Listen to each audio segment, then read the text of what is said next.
let's see. We're a little late. I was sending some messages, doing some calls, businessy stuff. So we're a little late today to start, but today's workflow, or workload rather, is also not going to be super heavy. So we'll probably be fine, I imagine.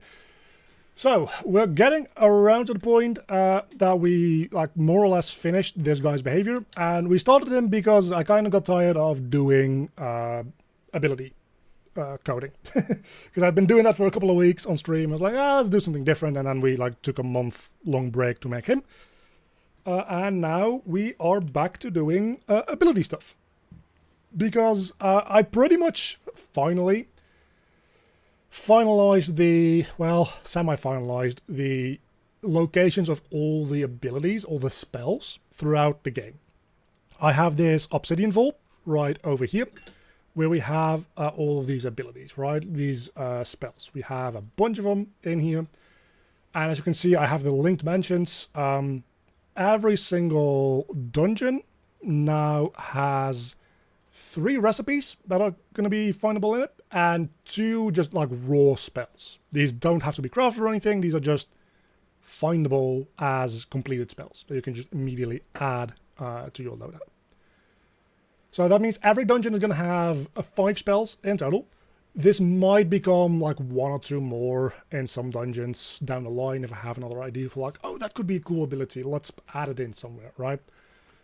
Some abilities might end up being rare drops from mini bosses or whatever. But in general, this is going to be the backbone of the ability magic system for the game. Meaning that we have a total of 30 abilities, plus a couple of ones that we get in the tutorial. I think that's 2 or 3, so that's 32 abilities off the top of my head. Spells, anyway. We also have each weapon has a own unique quote-unquote spell. It does cost MP to cast, but it's not equipped as normal spells. It's equipped as part of having that weapon, right? So that's 6 more in total, but those are linked to the weapons. For the just straight up abilities, which are these things over here, which are tied to the ability items that you can equip into your inventory. There's going to be, we've got 27 now. There's going to be 32, I think I said a moment ago, right? In total. So I finally got around to doing that, because so far I've been making them, and some of them are still kind of rough, don't get me wrong, and just kind of willy-nilly putting them around for playtesting. They now more or less all have a finalized location, at least as far as which dungeon they go into. The dungeons that I already have constructed also have which room they go into and where in that room they are. The 2 dungeons that are constructed just have the spells in them, meaning that there's 10 spells already just put into the game now. A lot more spells exist in the code, but they're just not achievable to get through normal gameplay yet. So that means that we now have kind of a finish line to work toward, right? We have the constraints set up to say at some point, okay, this part of the game is finished, at least in a beta state. Again, a lot of this is going to need to be improved as we go along. Better graphics, maybe slightly changed up code, tweaked values and the damage and the cost for them and that kind of stuff. But for the most part, we can say these spells will be just finished. They'll all exist in the game, at least, right? And to do that, we have 3 more spells to make. We need a binding spell. We need a electric smashdown. That's a very good name.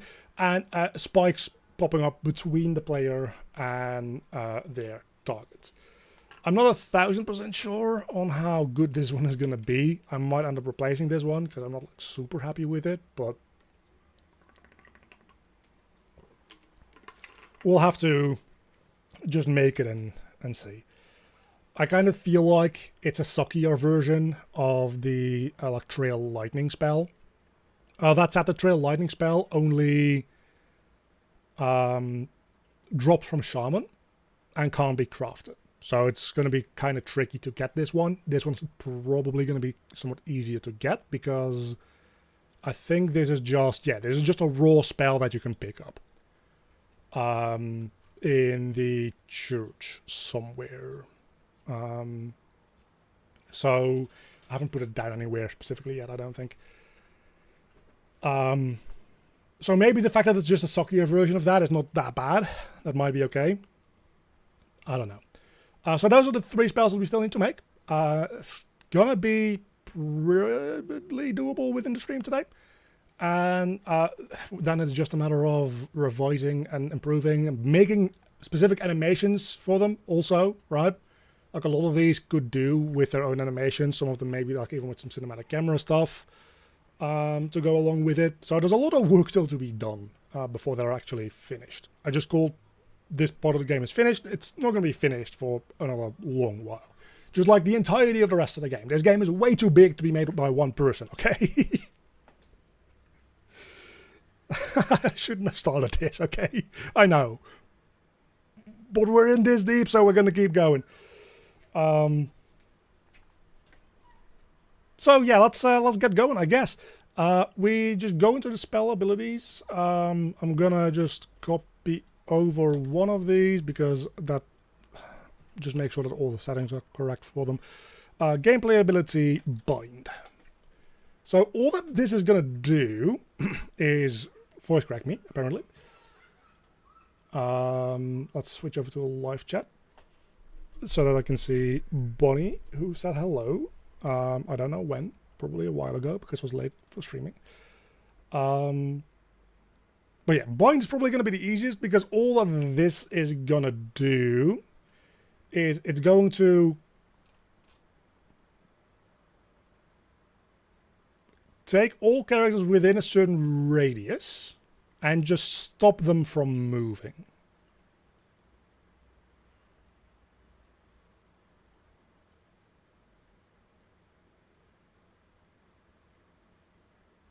I'm kind of starting to think like setting the maximum movement value, like max movement speed to 0 is a way to do that, obviously.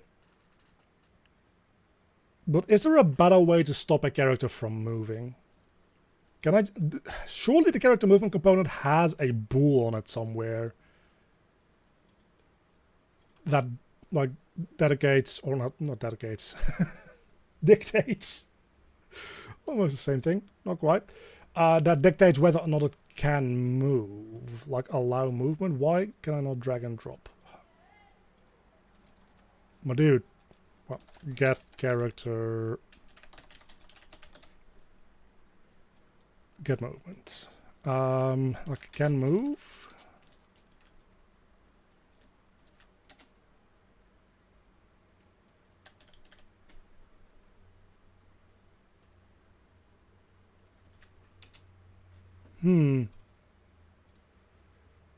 Let me actually look that up on Google. Unreal character movement, disable movement temporarily. That seems like something that it should just like have built-in functionality for, right? Disable movement. Can we do that? Disable movement. There we go. Okay, so that's probably the better way to do it. I've been just saving and reapplying the movement speed, but obviously that's not going to work if we do it with multiple things at the same time. So all we need to do is on activatability, we do like just all of this stuff still because why not? I don't think we need to do this. I don't know why I'm doing this and everything everywhere. And we do all this, and then that is strike enemy. We don't need to do that either. So yeah, I think this just does a sphere overlap for all the actors. And that starts at the position for our third person character. The sphere radius, let's set that to something like 1,000 for now. Object types, still hate the fact that you need to like make array in order to do this. We'll just set that to pawn. And I've actually been thinking a lot of these spells probably shouldn't work on bosses. And there's two ways that we can go about doing something about that. Number one is kind of weird and kind of clunky. And that is making, well, I don't know if it's kind of clunky, but is making a specific like boss class. Because right now the bosses themselves are just BP enemy base, right? So they are effectively, as far as all code is concerned, just normal enemies that just happen to be like in one place and get triggered to like activate through like cutscenes and specific scripts and that kind of stuff. For the most part, there isn't a need for them to be anything more than that, because there's nothing that like all bosses necessarily share.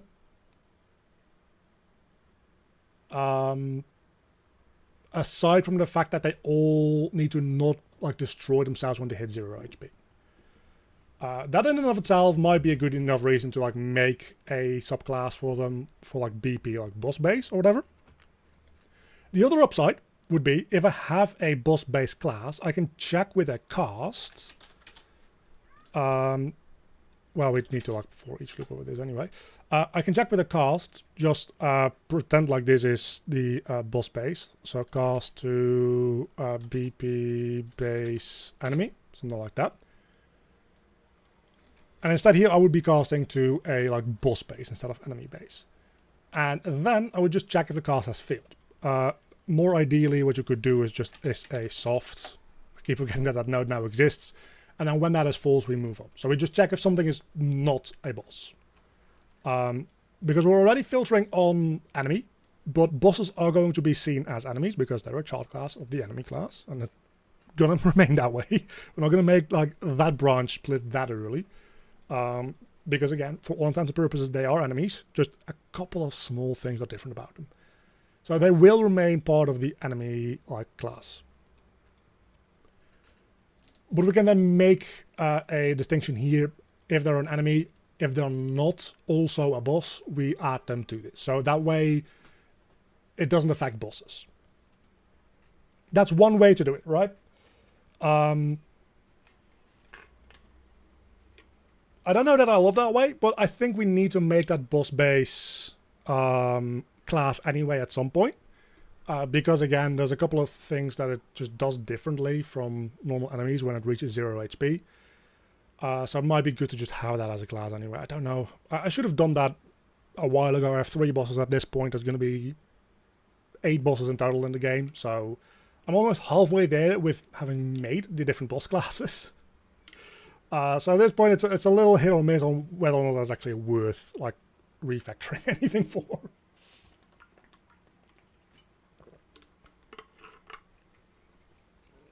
But having good code probably doesn't hurt. So the other way to do this is to do this based on a tag.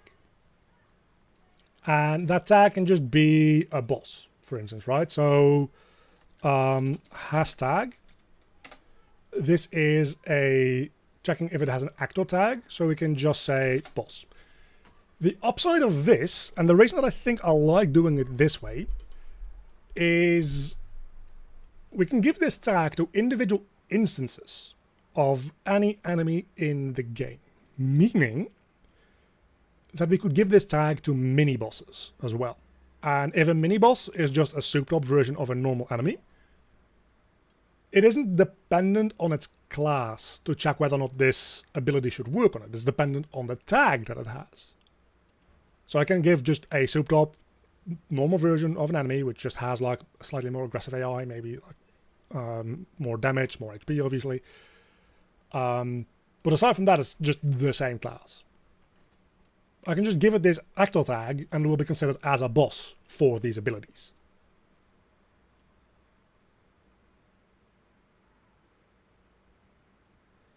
So, like, no matter the fact that having a, like, boss base blueprint class is probably going to be a good thing to have anyway. I do think, even so, doing this based on a tag, this specific thing that we're looking for right now, because, again, if you're just, like, entering the stream, I'm trying to decide how I'm going to make this ability work on normal enemies, but not on bosses, right? And this just seems more flexible because it's not class-based. If I have a certain class, but I have a certain... If I have a certain instance of a class that usually would be affected by it, but now isn't, having it based on an actor tag probably is just the preferable way. Again, not saying that that means that I'm not going to make the boss-based class eventually at some point. I probably will, because that still is a good idea to do. But for now, having explained all of this, I've definitely talked myself into using actor tags for this. And the boss-based class can just by default give every boss in the game just this tag, right? So that I don't even have to manually do that. And then I can also give them per instance. So we can just check if any of the actors that we're overlapping with do not have this tag. And if so, we cast to character. That's not really necessary to do. Well, it is, but we're already only ever getting enemies out of this. I kind of wish that this output would effectively like dynamically change based on whatever like filter we're putting in here, because we can only put in one like actor filter in here anyway. So this should just become an array of object instances of this class. That would help me so much, because then I wouldn't need to cast here. Not that it matters casting here, because I'm casting to like a parent class of the thing that I know that I'm going to be getting anyway. So it really doesn't matter. But it would just be kind of handy if this just automatically gave the type out. But then it would need to be a more complicated node. And at this point, this is just a function and not like a custom K2 node or anything. So I kind of get it. Anyway, we added to an array affected enemies. Actually, let's cast them to enemy. Do we need to? I don't think we need to. So we can just make that character object references. And that's going to be a... I kind of wish that you could make an array from this menu as well. You can change them to like different references, but you still need to go over here to change it to an array, which is a little annoying, but not the end of the world, obviously. Add unique.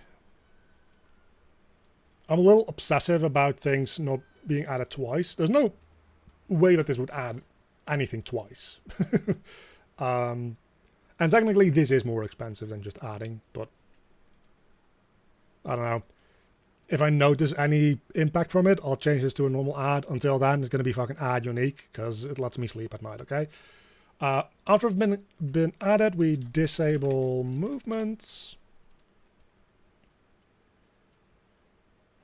And then we also get ability system component, and we apply effects to self. And the effect that we're going to be applying is going to be one that halves their defense. Do they even have a defense stat?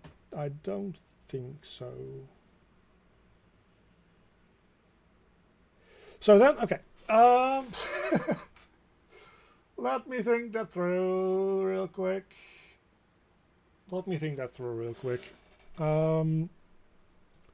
Because the enemy base, when we go and we apply damage, what do, right? We have a damage multiplier already on the game mode. Then we have our resistance table, which we should be doing more stuff with at some point. But there's nothing else that changes the actual damage. So... Okay, let me think. I was thinking just give it a gameplay effect that lowers, like, effectively just halves its defense, so that you deal twice the damage.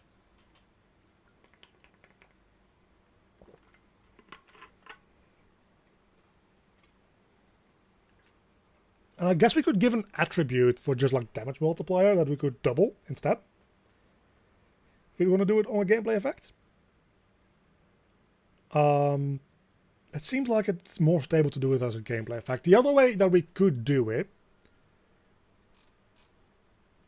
is just make a variable in this thing, right? Like incoming damage multiplier.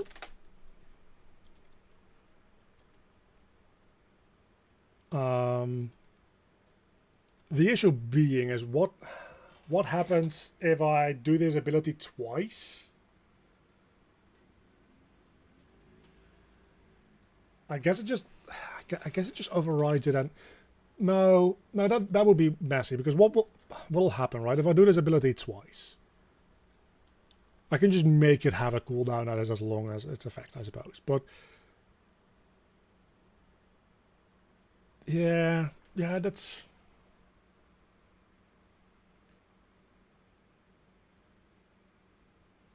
I need to make sure that they aren't affected already anyway, because I want to add in a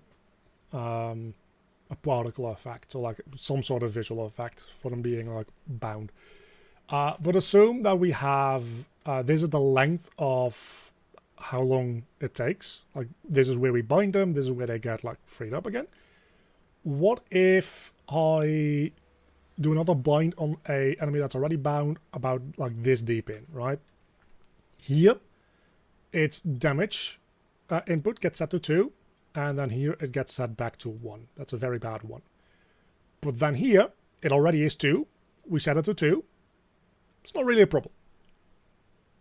But then before this one ends, this one will end, and set this to 1. Meaning that this thing is still bound, but won't be taking double damage for the remainder of this. Which doesn't seem like a good idea. So, I guess, whenever we bind anything, we can just check this value here and check if it is 2. Or if it is not equal to 1, rather. And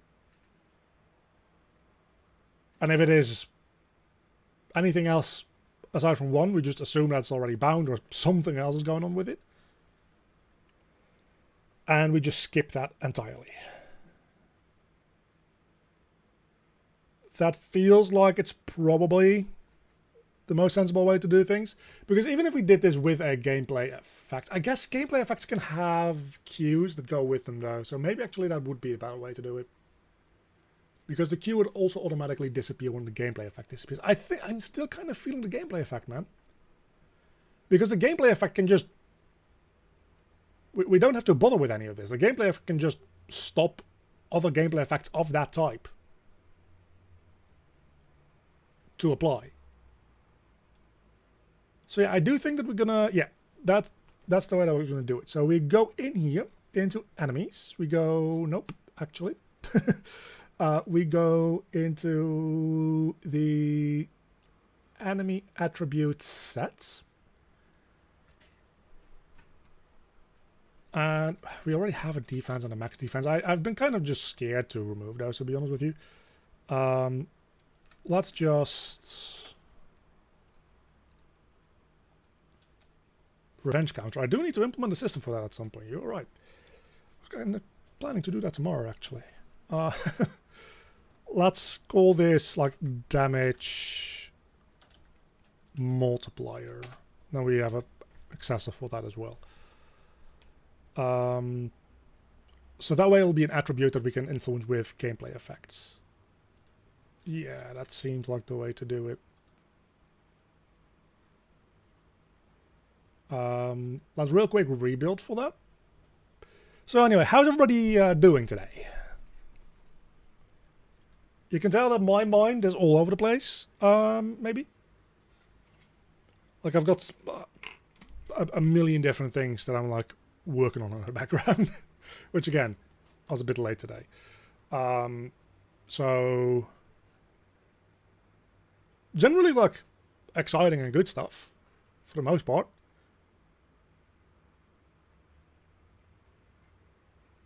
It kind of makes it hard to like keep focus on like anything at all.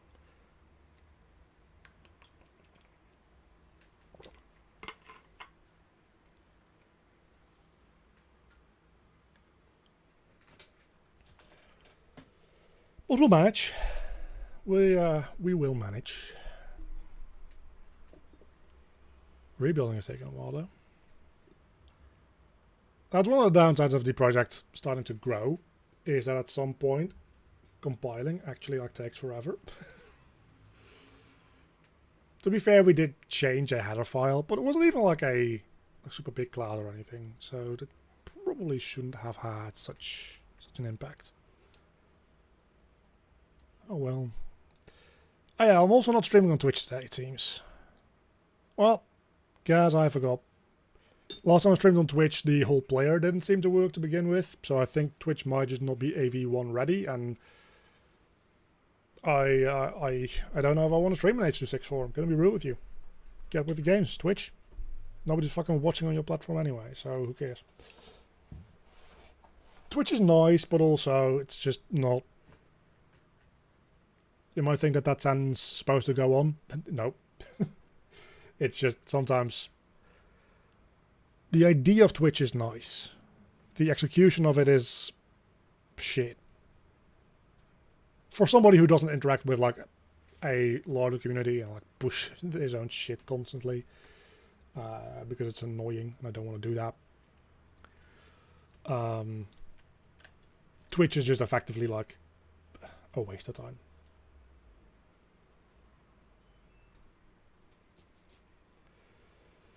Anyway, trying to focus on my own stuff, but distractions always been strong lately. I feel you there. I definitely feel you there. So yeah, these things should now be just... well, actually no, because we're doing them as gameplay effects now, we can just do this. We just need to make a gameplay effect that changes that stuff. Twitch hasn't been good since Amazon bought it. Funnily enough, one of the reasons that I considered and still like would like to consider streaming on Twitch is because of Amazon, because Amazon just like kind of throws money at streamers with the Twitch Prime thing. Aside from that, Twitch I don't think makes like super good money aside from like direct donations like Twitch bits and that kind of stuff. Which Twitch has a bit more of a culture of just throwing money at people than YouTube does. But I also kind of feel uncomfortable with people just throwing money at me and not getting anything back aside from acknowledgement that they exist. Like that parasocial relationship is really awkward.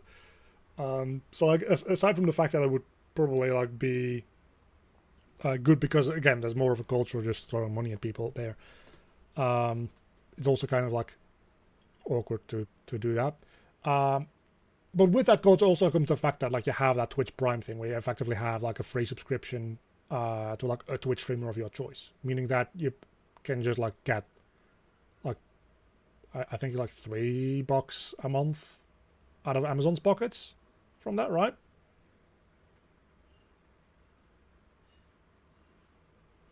So like from the streamer's perspective, that's kind of nice because it's free money. But the platform as a whole sucks. So I don't know.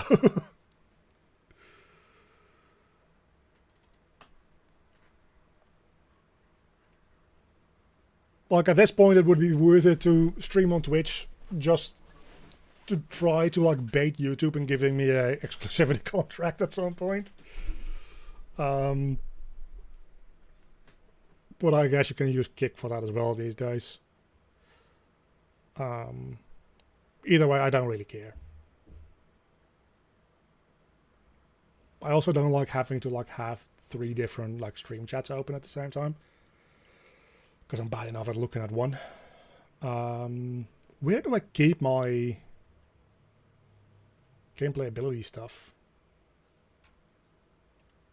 I have no idea. I guess I at least named them properly, so I get gameplay effects. Fuck even are these assets, man. Yeah.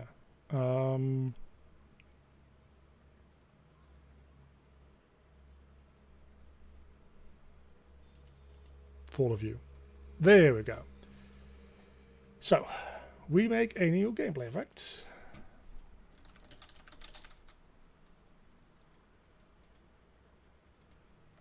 gameplay effects, double damage multiplier.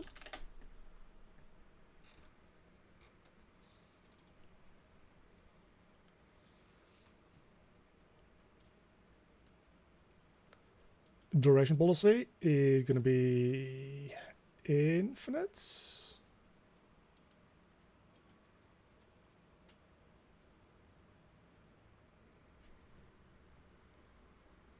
There's a program that essentially lets you tie chats together. That's probably a good thing.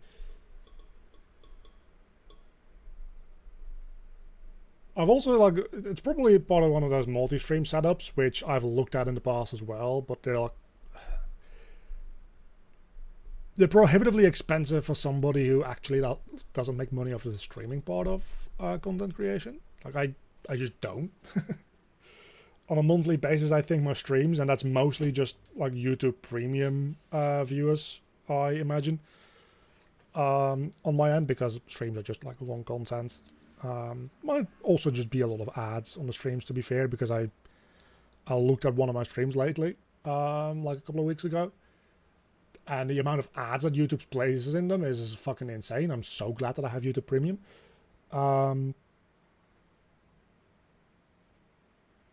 But I think over my streams I make like $3 a month. So I don't know if I want to be like paying for software to like dual stream or anything to a platform that doesn't like. Actually, I just don't care for to begin with. On top of that, most of them don't take PayPal as payment, so go fuck off. Like at this point, if you're a business and you don't take PayPal as a payment method, I don't know what to tell you, man.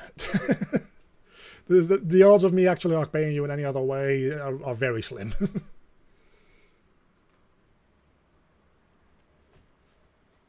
Anyway, components. So let's change...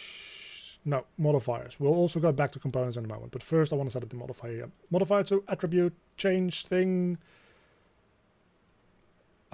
Enemy... These are new. Huh. Enemy attribute set damage multiplier. I guess we can just add one. We don't even need to multiply. Let's just add one. Because by default it is one, right? Anyway, hello everybody who's trickling into the stream and saying hello. So this will also get removed once the gameplay effect gets removed. Gameplay cues, we will... I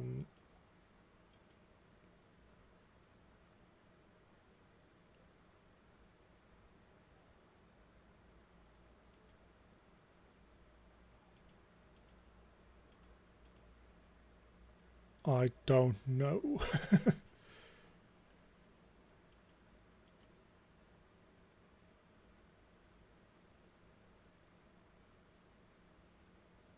Oh, this is also just specifically gameplay queue one. Okay.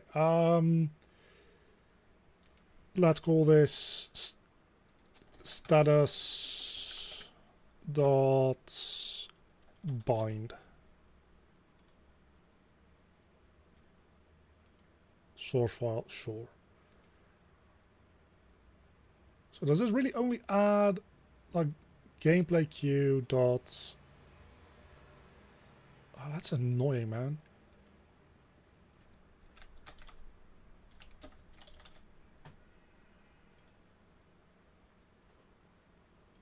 But sure.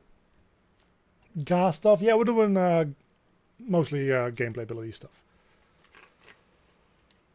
I guess if I just leave these empty, we'll just like allow them to be anything. Anyway, asset tag. Which one is the asset tag again? Used to just be a menu setup here at the top, which was a lot more intuitive to do. Grant gameplay abilities, grant tags to actor, remove other effects, requires tag to apply, continue this effect. No. Asset tags. Yeah, So this will then be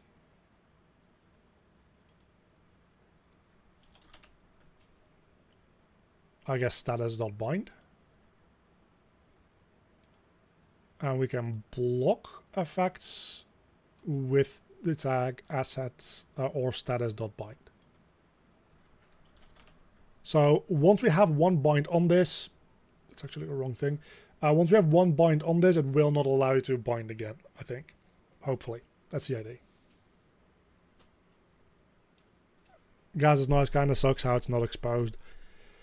Yeah, they could do a little bit more with exposing some stuff. That's for sure. The fact that you need to go into here to like set up your attributes in C++ specifically is annoying. The fact that the interface that it uses isn't Blueprint exposed, so you can't even like set it up in Blueprint. Like for certain parts, I get it. For certain parts, that is like your programmer should do it, and the flexibility of having that in C++. And since you're like writing out the implementation for a huge part of the system anyway yourself, they assume that that's going to be done by a programmer, so they do it in C++. I get the idea, but in practice, I don't know, man. A little bit more Blueprint exposure would be very nice for a lot of people.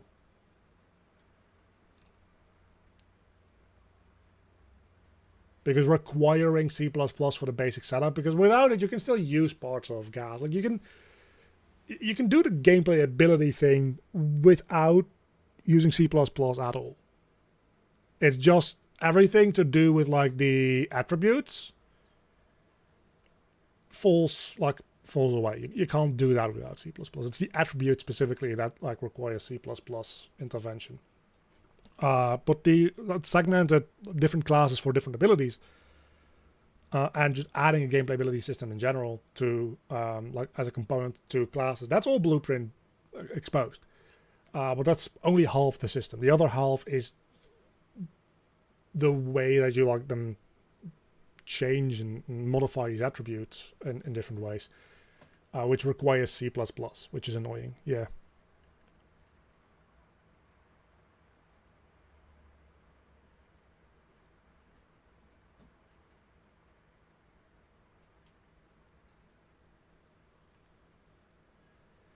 Yeah, I think Unreal does have a little bit of an issue with trying to make their engine kind of seem like you can use blueprints for everything. You don't need to be able to code. They're not really like leaning into that as much anymore these days. I kind of feel like they take that messaging and push it a little bit more into Unreal Editor for Fortnite these days. So that they can change the image of Unreal being the you don't have to code engine because we have blueprints, which still largely holds true. But it's also an issue that like Game Maker used to have back in the day, where everything was done through like this visual, like in UI scripting.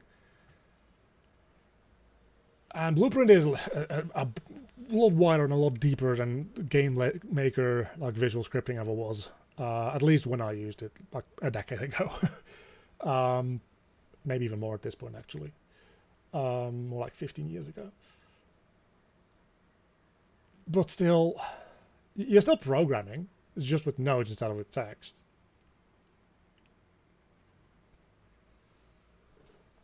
Anyway, so we have this this thing over here, right? I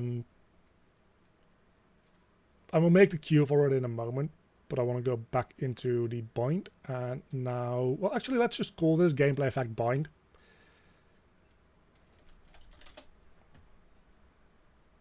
Because it's going to have the queue associated with it anyway.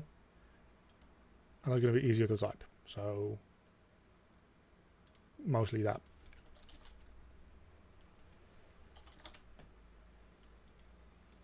And then I guess that's all we need to do. And then at the end here, we just like delay for, let's say, 4 seconds. And once completed, we, for each loop over these again, gameplay ability components, and remove gameplay effects.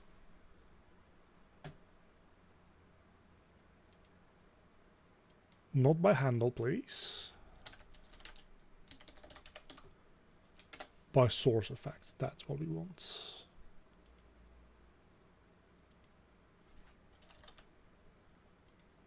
That should work.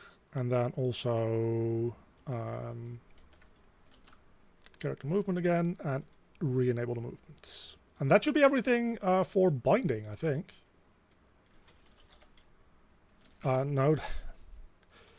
Enable move. What? I assumed there would be an enable movement as well.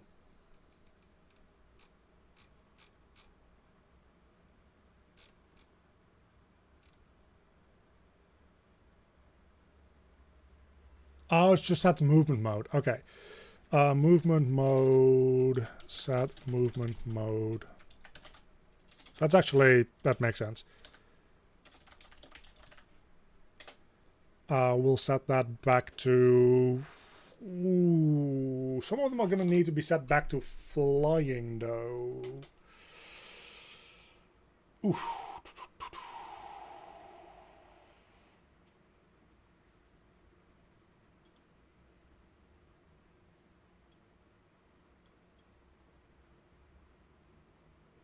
That's a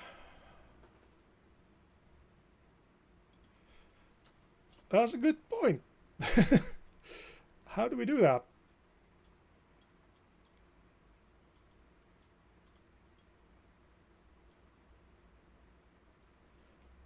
I guess the way we do that is make a function on the BP base enemy set default movement mode. So just like fucking add a function, set back to default movement, and there we just set movement mode, default movement mode. And can we then auto populate that as well on begin play? That would be fucking fantastic if we could. We probably can. Where's begin play? Because we can just get movement mode. And there we go.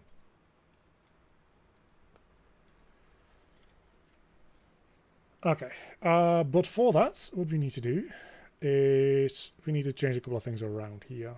So this will be BP base enemy, enemy base, whatever.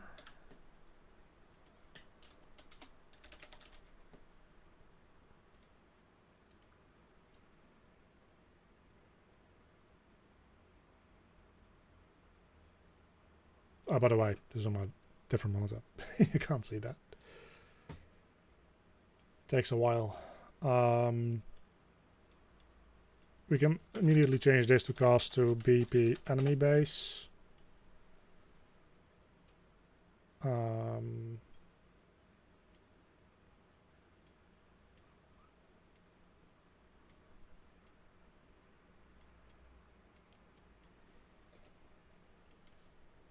Yeah, there's two references that need to be updated, I know.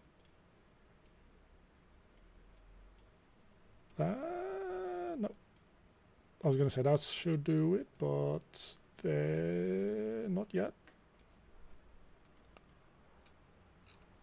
Wait, what? Oh, strike. This function doesn't even need to exist, man. Bye. There we go. Okay. Yeah, instead of set new movement mode, what we can do is we can just set default movement mode. Set back. What did I call this again? Oh, it's just a character reference.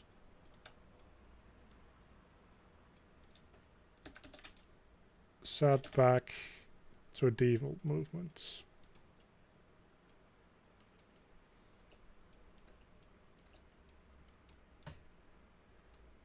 And then when completed, we just end ability. any ability tags that this thing has that we need to worry about. The cost will be 2. The cooldown always needs to be like 0.1.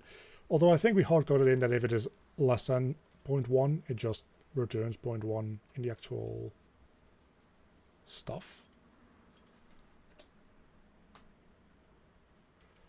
So that should mean we now have the bind ability, I think. So let's make a spell for it.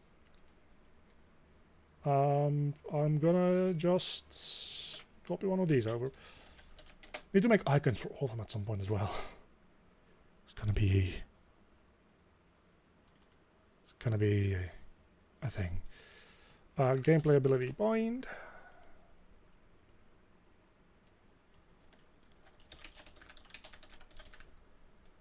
Name bind. Just do this. And then we need to make a gameplay queue for that as well. So let's do that. Gameplay effects, find that. Gameplay queues. It's queue not of actual. Let's just kind of copy that over. Bind enemy.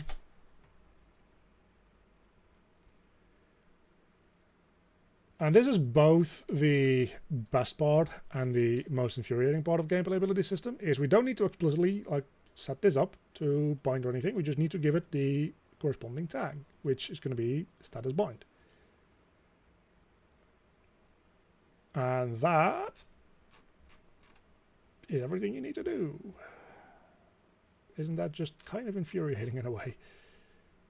Also, where do I actually set the stuff and the things?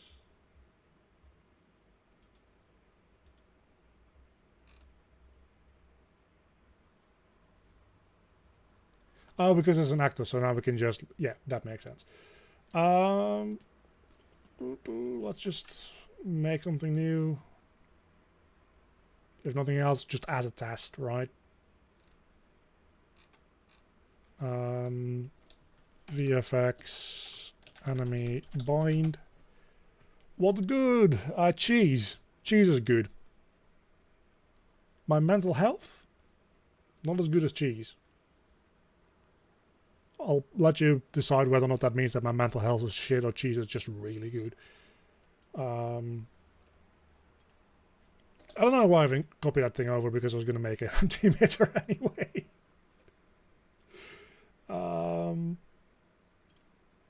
So I could have just made an empty thing. Ah, well. Spawn rates.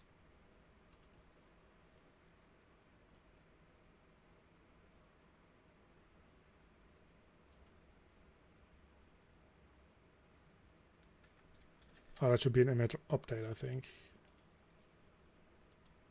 There we go. Let's say spawn rate like 5. The renderer, let's do a mesh renderer for now.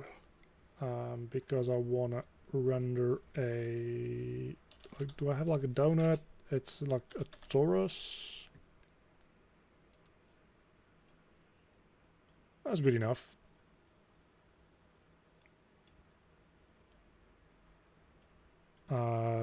Mesh size.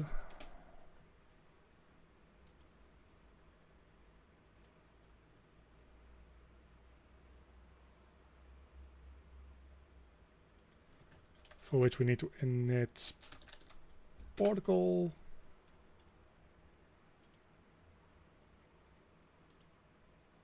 As uniform, and then mesh size we're gonna do a vector from float and a float from curve, and then just the other way around. No, that way around. There we go. And then color, scale color as well, and we'll scale the alpha by a curve. And then give it a proper material, because this doesn't work clearly. Override materials.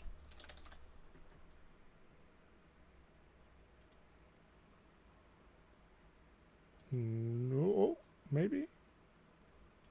Oh no, that's kind of fucked. That's kind of fucked.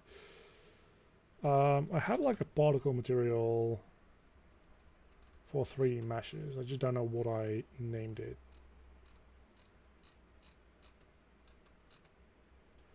I guess we can just give it the smoke material, the particle smoke thing that I made at some point. I call it like hell smoke or something.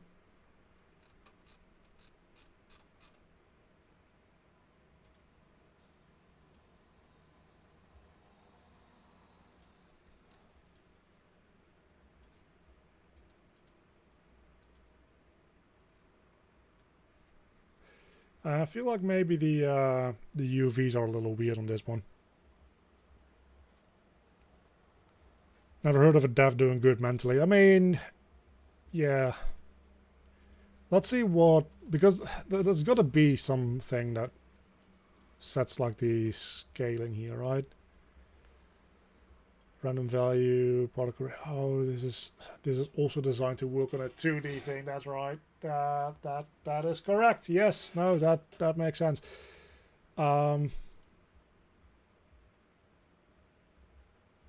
Fucking material joules. Do you not have a opacity? You do not.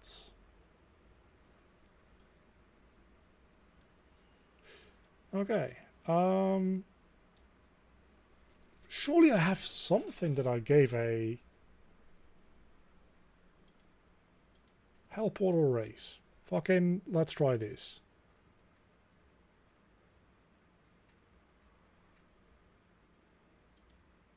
I mean, it is something.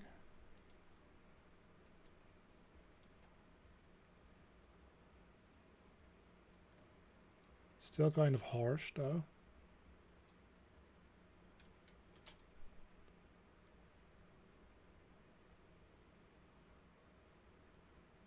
That's because this is...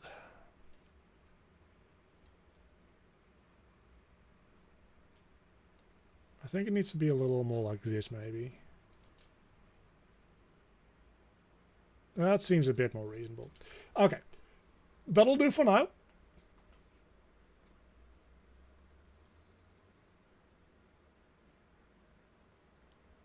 Am I the only one noticing that Niagara systems in all games feel a little out of place? I mean, I don't really agree with that. What do you mean?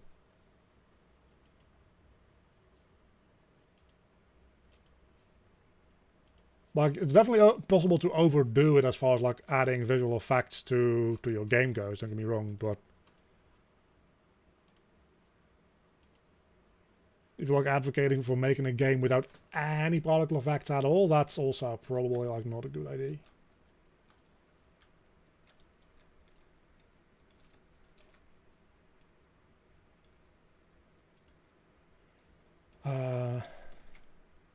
Yeah, I guess we have everything. We'll look at those warnings later, by which I mean never. Let's try to equip this and then just like have a handful of these guys so we can bind them. They stop moving. I stop having the MP.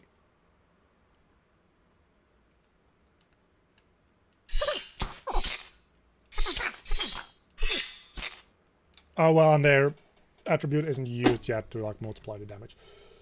Doesn't feel like it's connected to what it's trying to make, plus for some reason it's always way too big inside. That's mostly probably just an issue with games that have like just bad artists like me. Like I'm not pretty in any way. I'm not good at making visual effects necessarily. But if they stand out that much,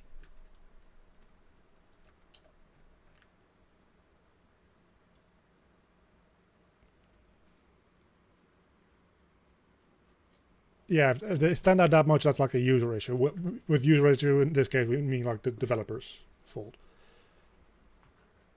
because they just didn't make a good like particle system that appropriately like scales and fits within the world.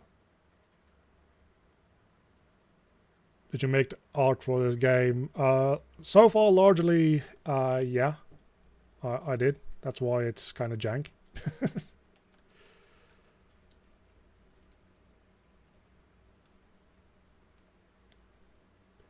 But visual effects generally also are one of those things that you don't really like stop to think about.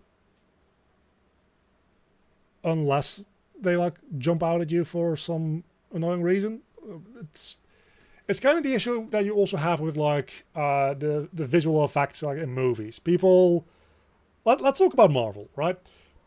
People absolutely go bananas whenever Marvel uses CGI.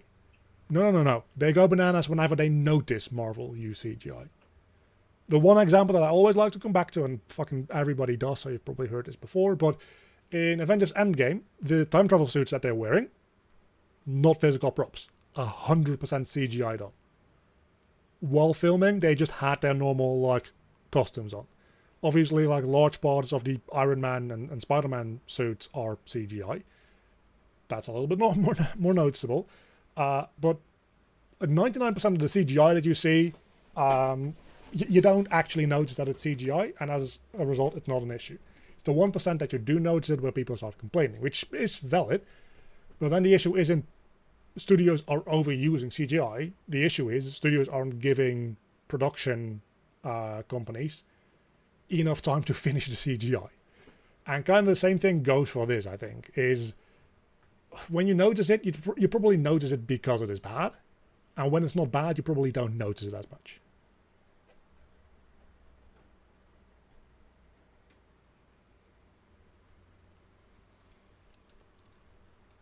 So let's hope that nobody notices it in my game. Unlikely. They probably will. Yeah, let's go back in here and see in the damage interface to also...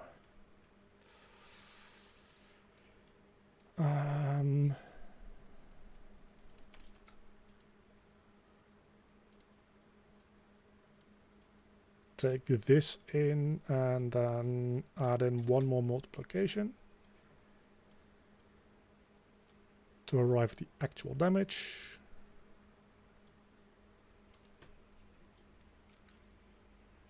So that way I'll also deal more damage. Okay, so what is the fuck is this issue? Gameplay cues bind enemy.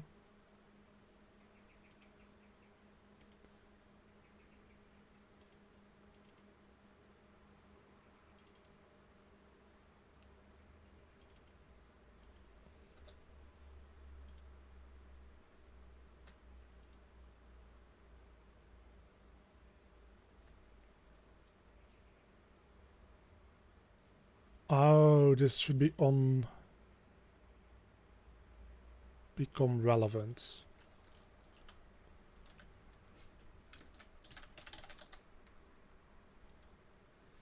Instead. So on burst should be taken out. And then on become relevant.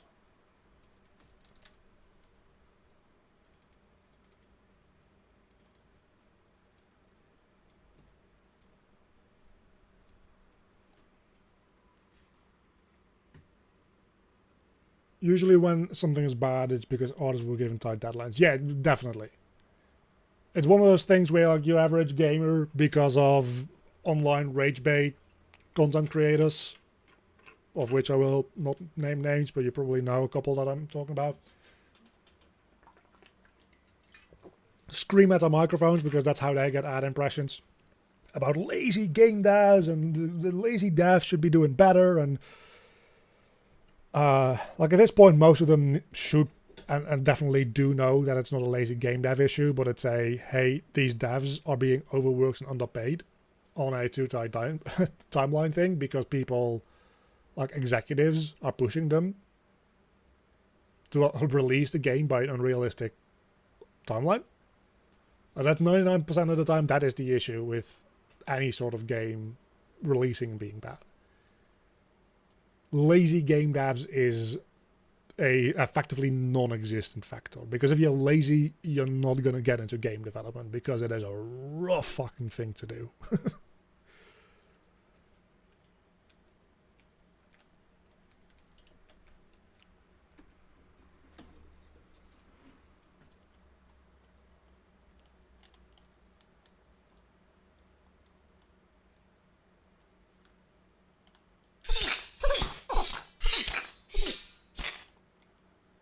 Kind of difficult to gauge whether or not I'm dealing double damage though.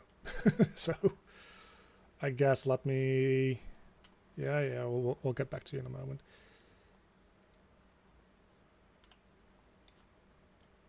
And like non-skilled game developers also generally just aren't an issue unless you're playing games made by like individual indie.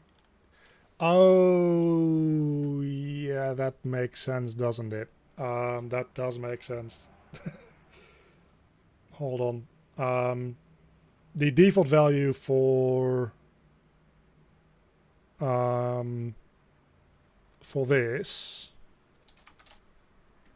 should be 1. I don't know if this is how if it's going to work, setting the default value this way, but I guess we'll figure this out.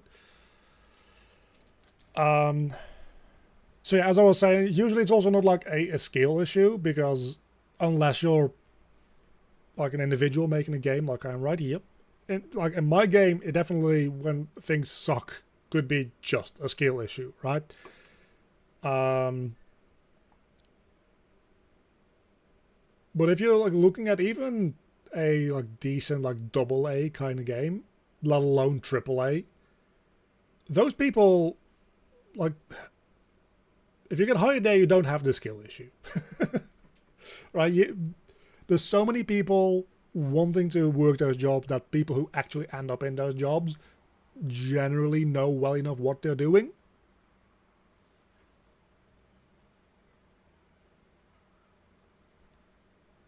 And it then just does come back to shitty management. And like shareholder appeasing rather than making a good actual product. Like, I'm not even talking about good art, I'm just even a good product. Because shareholders want that shit like pushed out the door before it's finished.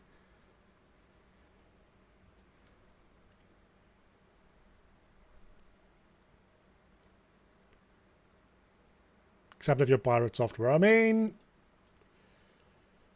the guy's been kind of getting it lately again, hasn't he? Like, for a stop killing game stake, obviously that's fair, because it's not a great opinion to have.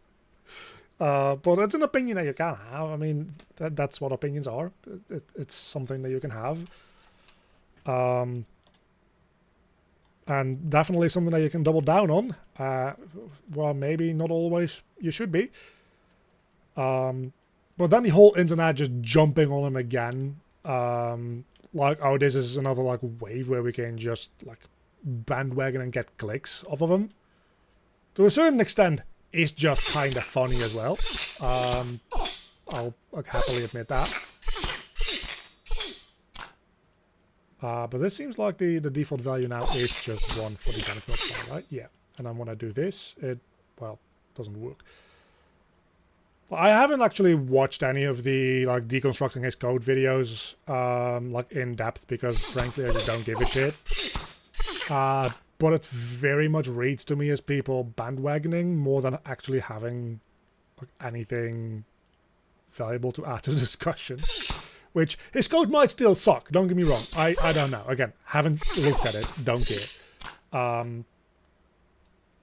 But it's kind of interesting that suddenly, like, people have opinions about his code when it's trendy to, like, expose and hate the guy. Which, again, for his opinion about stop killing games, I definitely agree that that is just, like, a dumb way to look at it. But like, let's attack the guy on that, on the merit of his like really bad opinion on that, and not like bandwagon off in a million different other directions as well.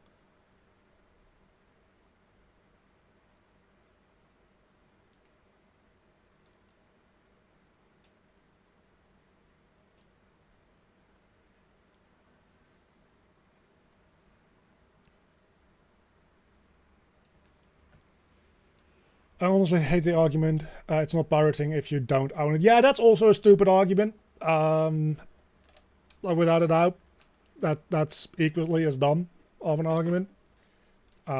Because you very much can still pirate something that you rent, that you're supposed to rent, right? I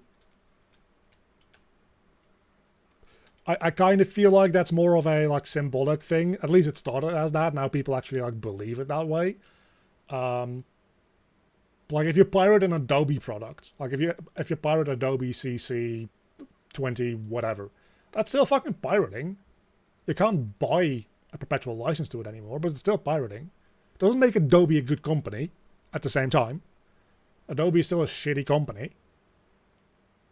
But you can still pirate from and steal from shitty companies. Like that doesn't change the fact that it's pirating and stealing. The fact that it's like ethically maybe okay to do, that's an opinion-based thing that you have to like evaluate for yourself. But it's still pirating.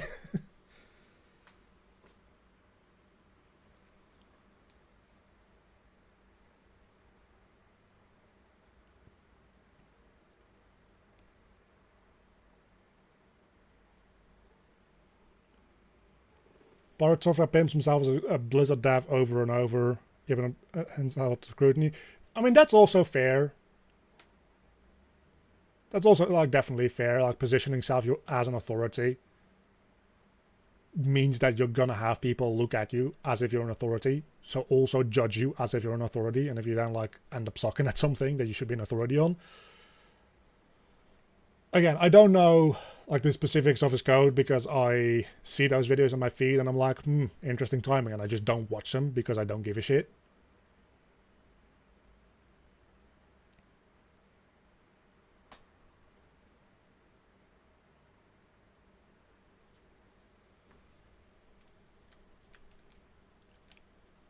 But like the thing that I'm mostly getting at is if his coding style sucked, it also sucked a month ago before it was clickable to like bandwagon off of it, right? And that's mostly what annoys me. Like if you have something to say about the guy, it feels kind of sus to do it now. And I get it from a content creation perspective. Right now he generates your clicks, so now is when you do it, 100%. But that also makes me take your message ever so slightly more less seriously as a result, because you have the incentive to jump onto a bandwagon and not necessarily just as something that is like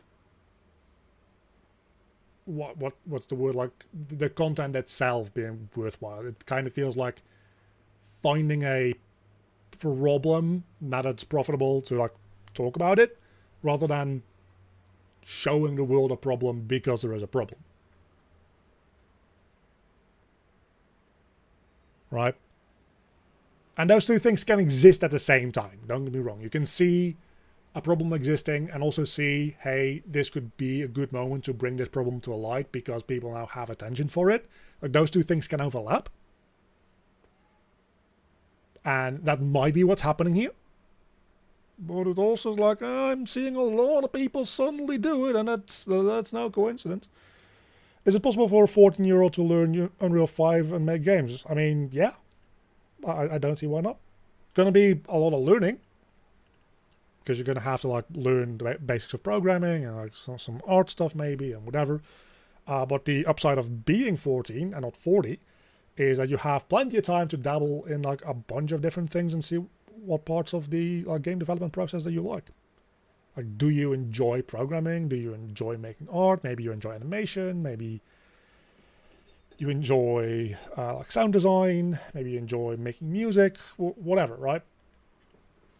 And even if you're like 40, you can still experiment with all that. But like at that point, you're probably a little bit more set on what your like skill set is that you've developed over the course of like decades of working on stuff.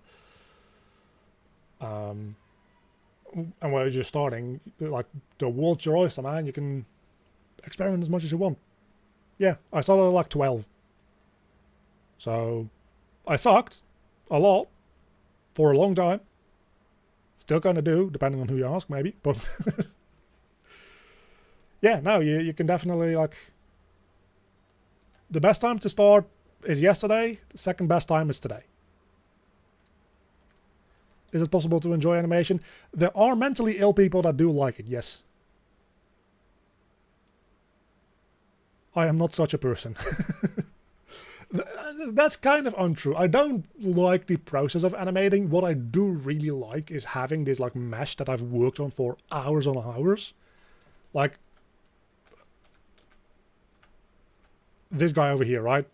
By the time I got to animating him, I probably invested like 20 hours into making him, like modeling, topologizing. Well, actually, I used Z remesher for the topology, but materials, all that kind of stuff. And then you have this mesh that you've poured so much of your time and life into, and then to see it like come alive finally, because it doesn't really feel like it's a living thing until it moves, because the way it moves informs so much about like what this thing is and how it works and what it feels like and its characterization and all that kind of stuff. It doesn't come to life until it's moving. And the process of seeing the thing that you made in a sense coming to life is and will always be a certain magical feeling to me. But then the process of actually like making those animations is torture, yeah.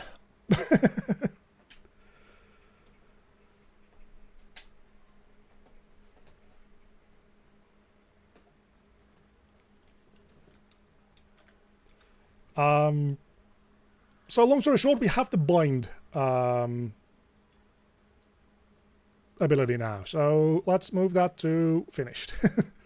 The next one is actually fairly easy because it more or less is just an animation with visual effects, which means that for the coding part of things which we're doing today, it's super fucking easy. All that we need to do is we already have like an area of effect thing somewhere, surely. Maybe we don't actually.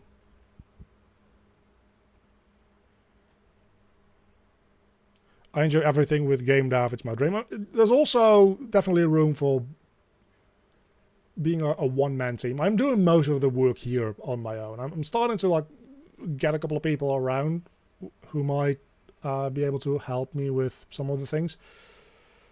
Luckily, finally, looking into expanding that at some point. But yeah, I'm definitely mostly, up until now anyway, a one-man team as well, and I like almost everything as well. Do make sure that you scope your projects in a reasonable way so that they're not too big, because if you're doing everything yourself, it means you have to do everything yourself, which means that you're working on something for so long. And it kind of becomes impossible to finish at some point. Which is an issue that a lot of people getting into game development in general have. They want to make like their amazing like Dragon Simulator MMO RPG, and then they don't realize that they're one person, and that making something like that would take a team of like 20 people 5 years, right? And that's just impossible to do on your own. So be realistic about what you're trying to make, but also, fuck it, just give it a shot. Give it a shot. Whatever you want to make, just do it. Even if it fails, you're going to learn why it failed, and that's going to make you better with whatever you do in the future.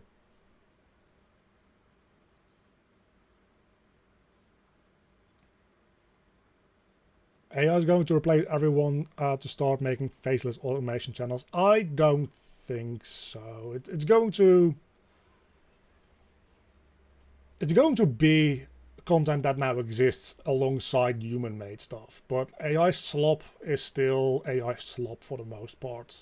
AI can definitely help assisting in being a creative tool, but like fully automated, generated like AI slop is like YouTube is definitely moving to monetize it at least less. Anything that's super like spammy. So as far as like YouTube content goes, that's one thing. That's not to say anything with any AI in it at all is going to get demonetized. It's just the like mass producible, automated like production workflow where you can like spit out 10 videos a day, which have like no actual substance at all. That stuff is getting demonetized as far as I understand, and I think that's probably a good thing.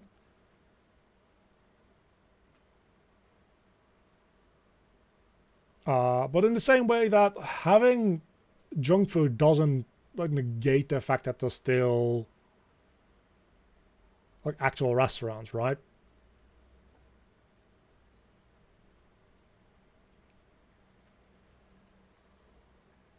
I mean, nobody would agree that the fact that McDonald's exists means that there's no like fine dining. There's nuanced differences between that, and that's why it's an analogy and not one-to-one the same. But these things can exist alongside each other. You can have one thing that melts people's brains, and then other things that might also use AI. I think people who are like super Puritan about everything needs to be purely like non-AI, as in there shouldn't be any AI involved in creation at all, are kind of living in a fantasy world as well, because that's just not going to be the reality of the future, or the present for that matter.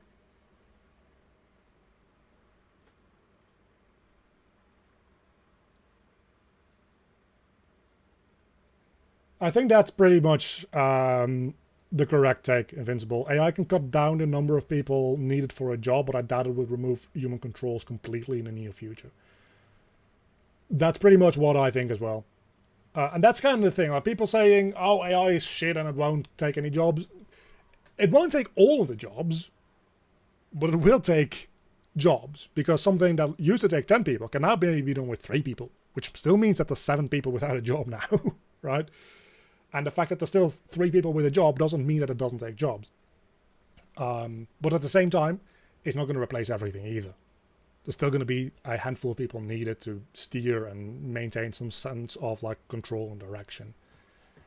And if we don't even need those people anymore, we need to seriously start considering whether or not we are at the point where AI isn't just like a fancy regurgitation algorithm anymore.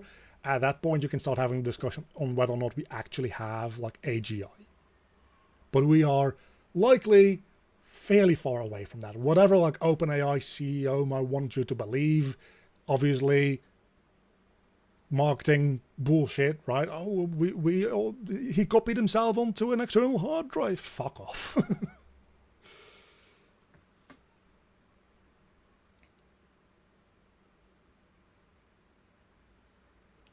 On to now, what do you think of my game? Can you look at the trailer and tell me? It doesn't have to be now. Just want to have your opinion from mastering Unreal 5. I mean, then don't ask me. I'll try to look at it after the stream if I don't forget, which I might. I'm very bad at remembering things. So yeah, let's make that next ability, shall we? I'm just going to copy this one over again. Electric smash. I used to do a thing where I played people's games on video. Maybe I should do another one of those. I still have a list. It's pretty old at this point. Videos didn't do so well, but we got like another 15,000 people since the last time I did that, or something, like another 10,000 people subscribed. So maybe it'll take off now. Who knows? Maybe it won't.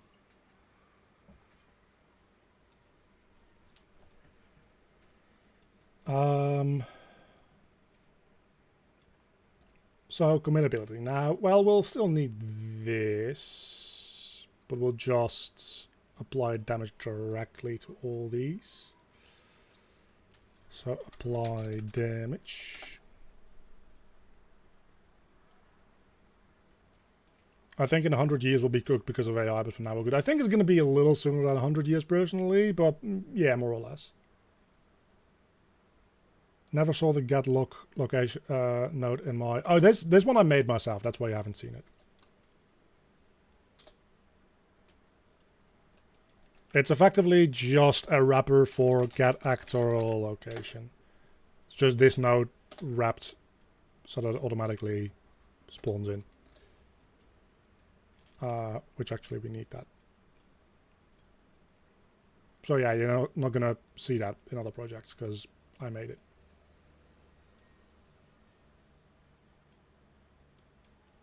Super simple though. It's just like it's somewhere. I'm saying like a lot. I'm sorry. Now you're gonna notice. Now you too have to live with this curse. It's in my Blueprint Utils plugin, which is fairly small.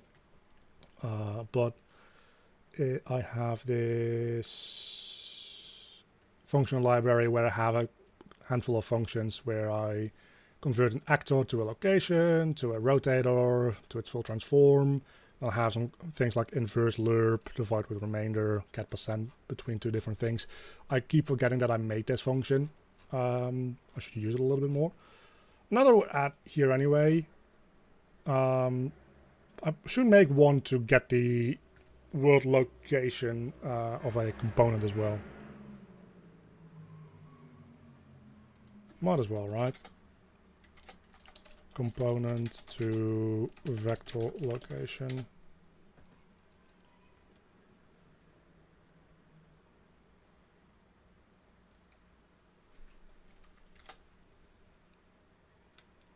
Static.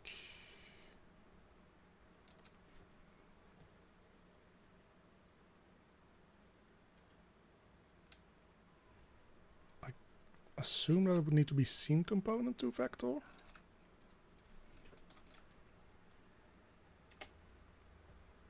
The naming is important because the Unreal Header tool implements it for you.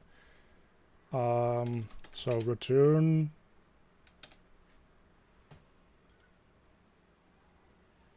this.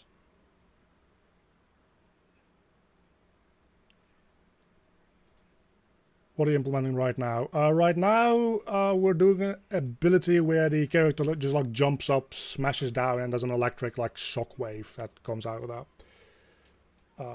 Is the ID. But I kind of got distracted by implementing this new function as well, which I want to test whether or not it works, because I've been running into the whenever I want to get like a component. Obviously the actor to vector doesn't work, I need a component version of that.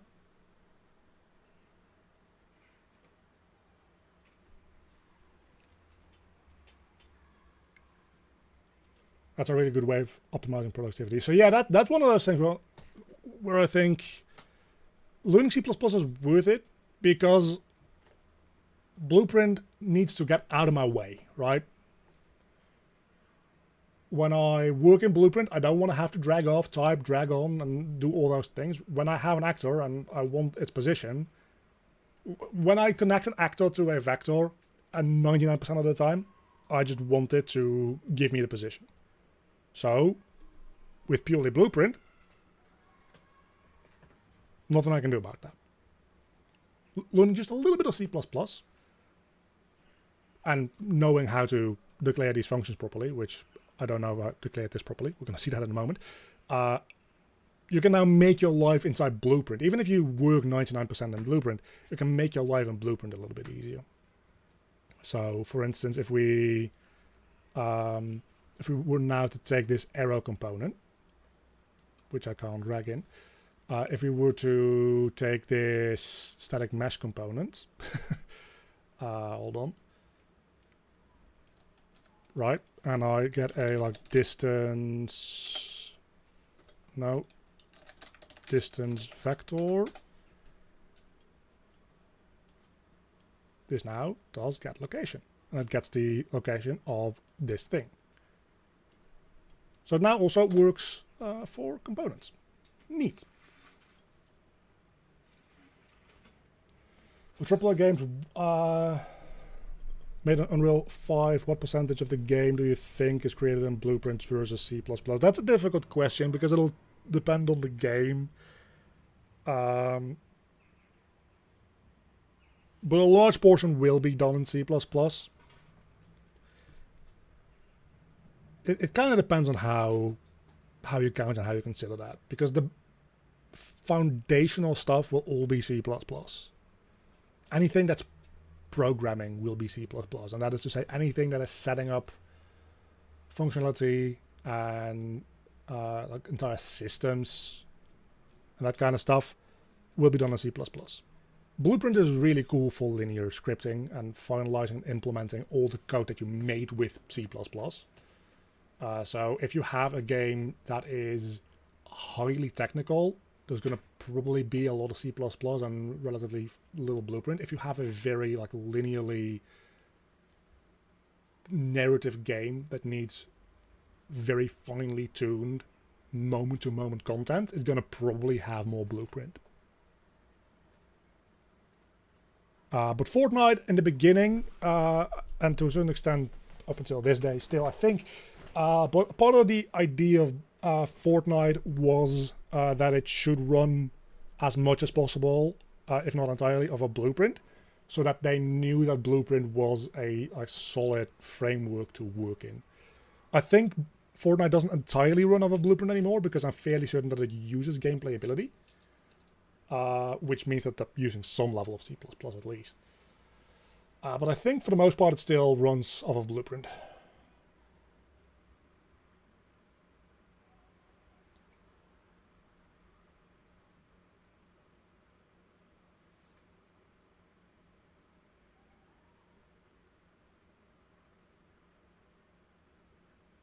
But there's entire games, and even AAA games apparently, that are made entirely with Blueprint. You can make an entire game in Blueprint. It's not a problem.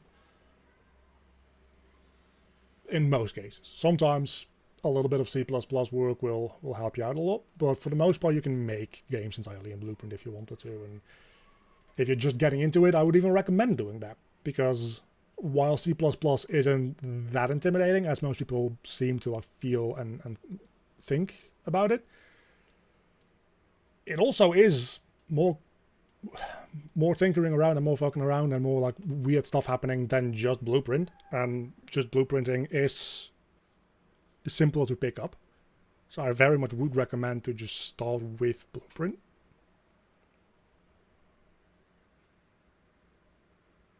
I think the only place you can get an actual job in development for Blueprint is with Epic. I feel like I think that's probably fair. I don't think many professional... Well, it kind of depends on what you want to do. If you want to be a programmer, yeah. But if you want to be a level designer or something like that, you don't need to know C++, but you do actually probably need to know a bit of Blueprint to implement your level design and like script out the functionality of your levels. But you can get by with enough knowledge there just having Blueprint. But if you want to be a programmer specifically, most places aren't going to love you if you only have done Blueprint. And it's one of those things where we talked about this, I think, last week as well. One of the reasons that I'm not a huge fan of Godot is that it really wants you to use its own scripting language. And aside from the fact that I believe it's one of those languages that doesn't have semicolons, which drives me insane. I might be wrong about that, by the way. It's been a while. Might be remembering that wrong. I don't want to learn a scripting language that doesn't have transferable skills. And Blueprint kind of has the same thing. Aside from the basics of learning how object-oriented programming works, being good with Blueprint isn't a very transferable skill. If you work with Unity, obviously you also are used to like the Unity API and all the stuff that Unity gives you.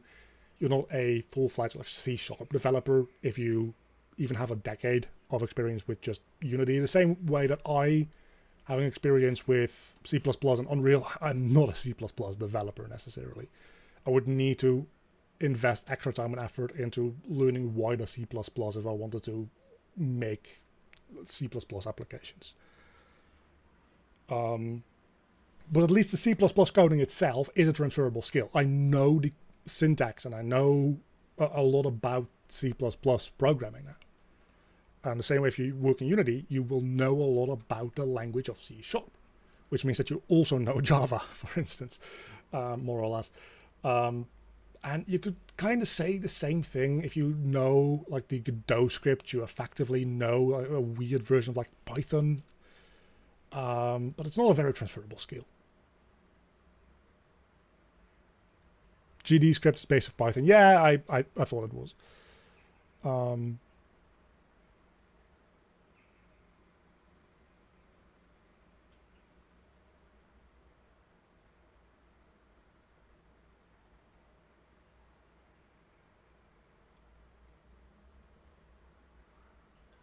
Yeah, I also don't like Python, so that's maybe why I don't like GD script.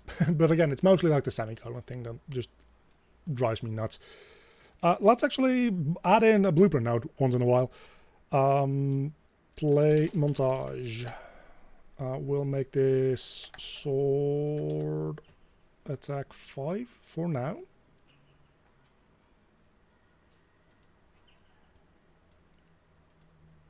Let's see if that's the right one. You can also use C# in Godot. I think they even have support for some C++ stuff now. When I tried Godot, I did the C# version, but it's again, this is more than a year ago at this point. It wasn't quite there. When I installed Linux a handful of months ago, it came because I installed Ubuntu Studio, so it came with a version of Godot. It was the core version, not the .NET version. With C#. They're just different versions of the engine. And as a result of that, they sometimes just don't share certain things. As I recall it, what I wanted to do is I wanted to make a fun little application, which is effectively just like a desktop pet Tamagotchi kind of thing, because I was bored. I wanted to make something. And the .NET version just shed itself whenever I wanted to render a transparent window. So the game window having no background and no like anything, so that's just the game with a transparent PNG and a couple of buttons. .NET version just wouldn't let me do it at all, in any way, shape, or form. While the core GD script version didn't have a problem with it, but then I have a problem with the GD script, so I didn't end up making that application because I got distracted and actually had like better stuff to do.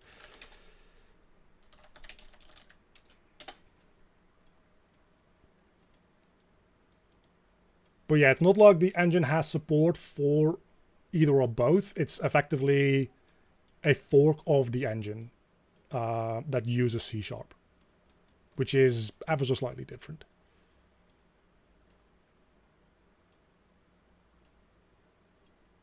But if you're talking about transferable skills, there certainly is a version of Godot that you can learn C# with. I would still argue that as much as like Unity sucks as a company, Unity is the better option to go with for working in a full-fledged engine and actually learning how to code. Godot, if you're wanting to use C#, that is. If you want to use Godot, Godot is fine.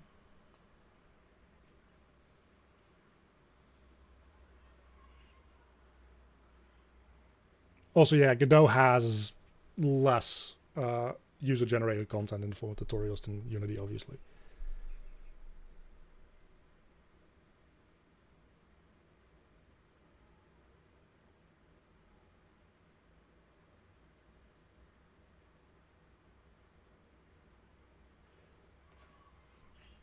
Maybe at some point I'll take another look at Godot if I have another like, small project, maybe for a game jam or whatever at some point. I'll try to mess around with Godot a little bit again.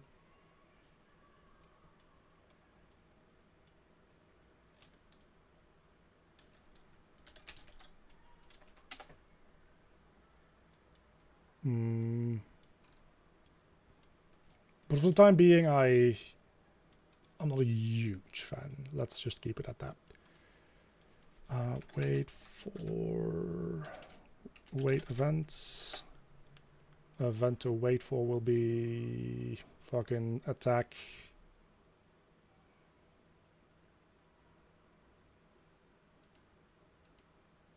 Dot impact. Does that sound good? I think that sounds good.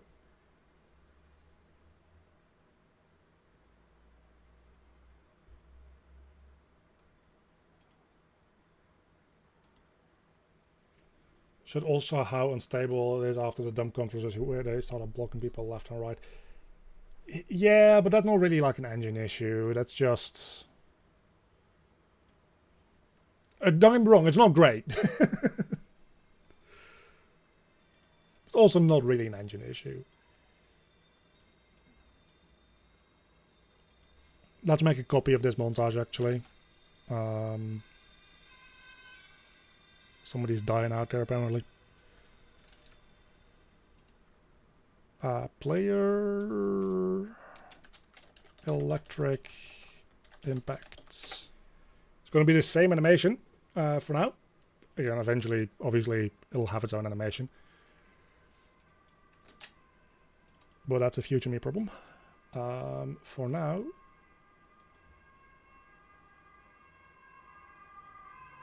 Don't need to do this, don't need to do this, don't need to do this, don't need to do this.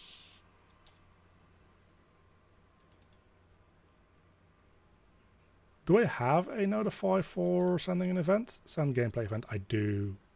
I'm so good. I'm so good at this.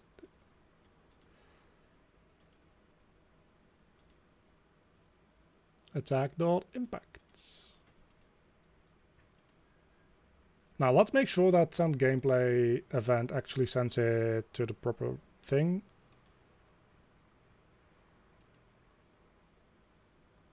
This is one that I made, right? This is not... Yeah.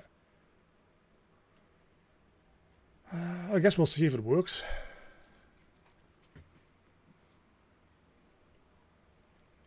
I've been using Godot since switching to Linux, but even Godot has some problems. Latest one not being able to access the asset library within the engine. I mean, that's kind of fucked.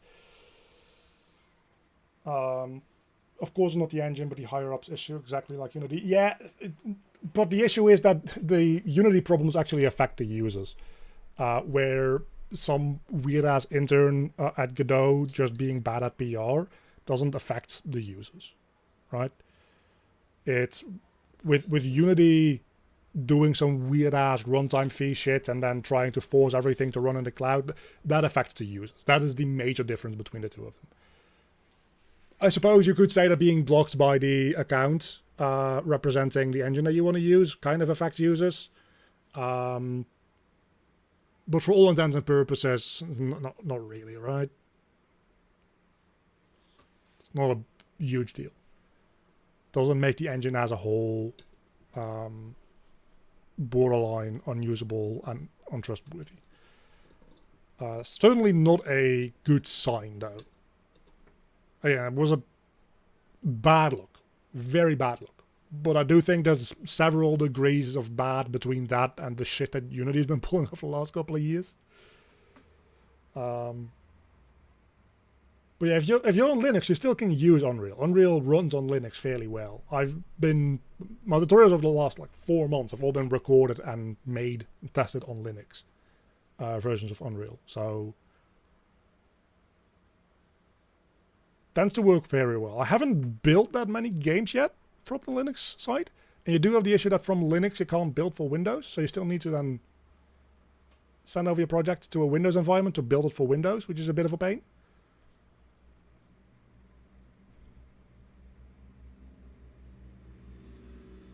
It shows incompetency.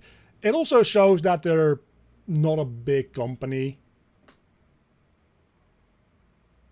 So that's the downside of Godot in general, is that it is a lot more volatile because it is a lot smaller. And it's slower to produce and all that kind of stuff because there's not so many people working on it compared to Unity or especially Unreal. The amount of people working on Unreal at any given time is fairly insane compared to what Godot has, I imagine.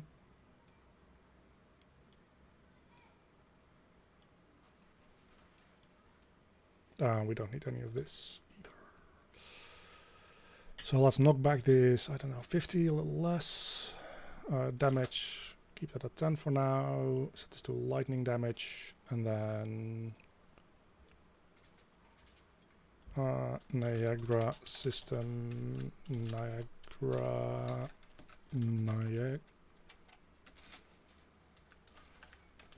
System at location. I always forget that you don't need to type Niagara. I don't know what impact is. Let's see what impact does.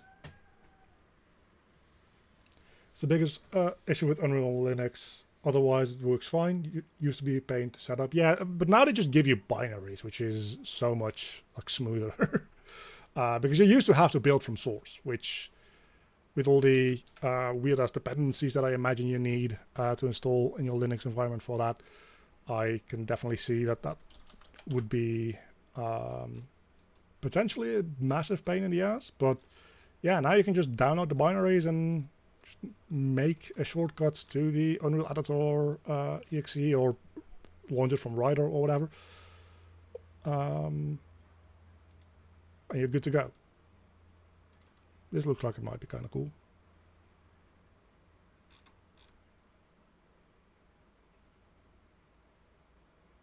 That's good enough for now. Let's see if this works.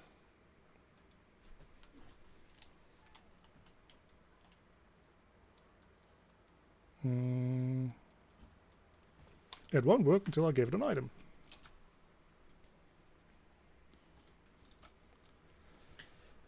Electric Smash. I think I called it Impact or whatever. We'll see.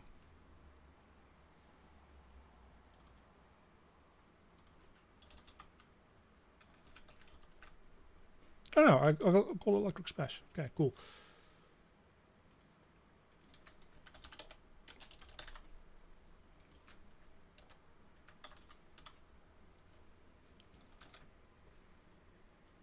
Unreal 7 is going to be Unreal Engine, mark my words. I mean, it might. The Witcher is going over to Unreal, which I imagine might mean Cyberpunk 2 is going to be Unreal as well.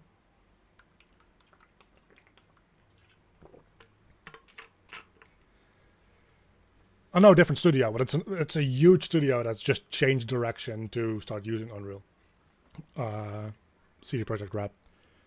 It's not quite Rockstar, but it's also not that far off.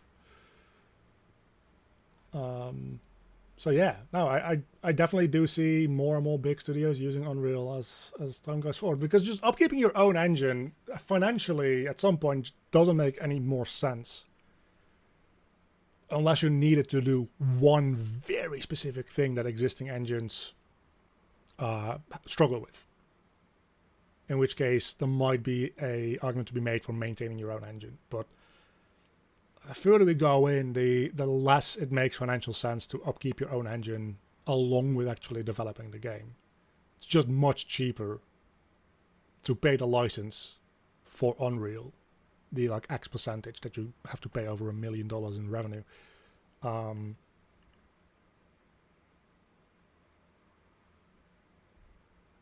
Than it is to upkeep your own engine. It's just cheaper to do,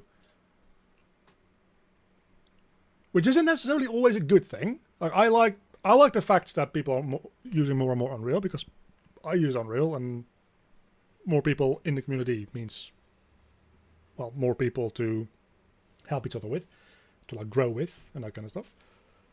And more eyes on it, more newcomers means more views potentially for me as well. But you definitely do want to have still some level of competition within the market,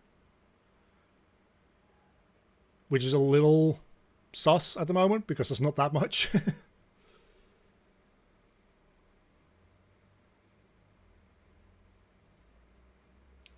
It slowly is getting a little bit of a monopoly position, and that's generally not a great thing for actual consumers and users of the product. But we're also at a point where competing is near impossible unless you're competing in a market share segment that Unreal, you're not actually directly competing with Unreal.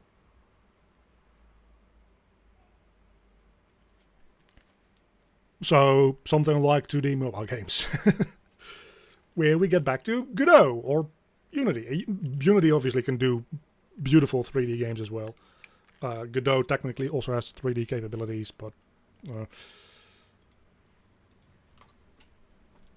I haven't heard that much good about it, let's just say that. Okay, let's see what this is like. That didn't do shit, because that actually makes sense, I think.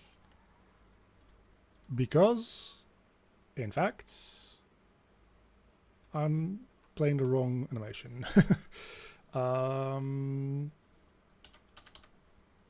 Electric impact, there we go.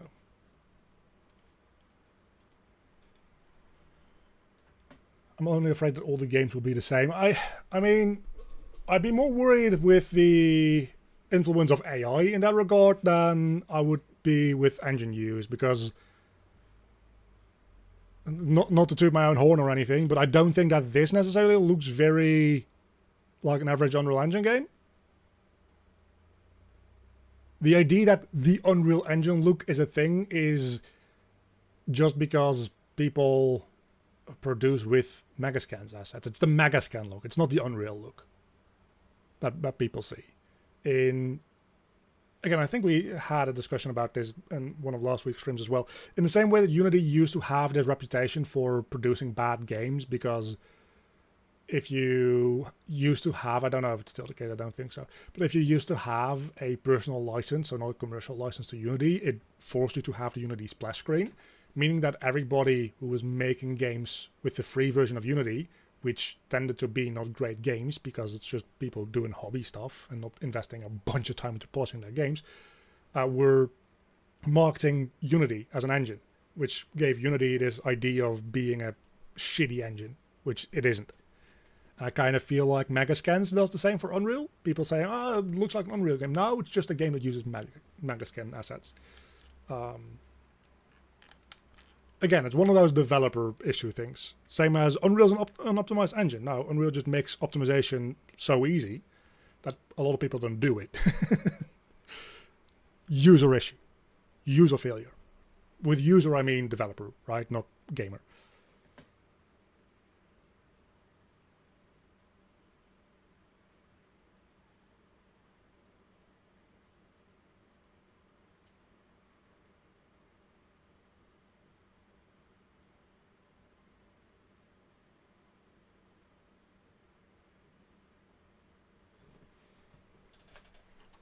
But I do think for the most part,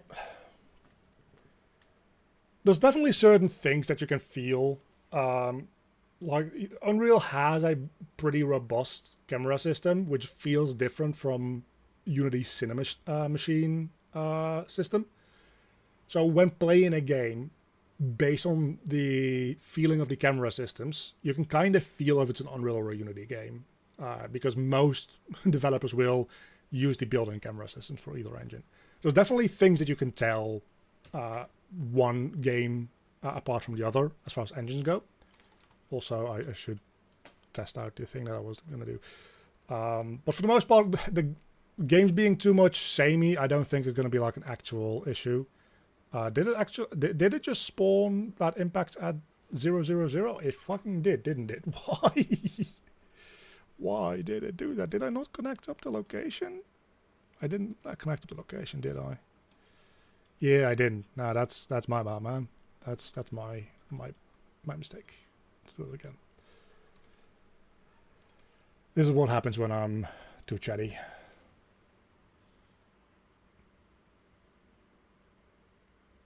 They all feel the same due to devs using the same default settings, default plugins from the marketplace. Yeah.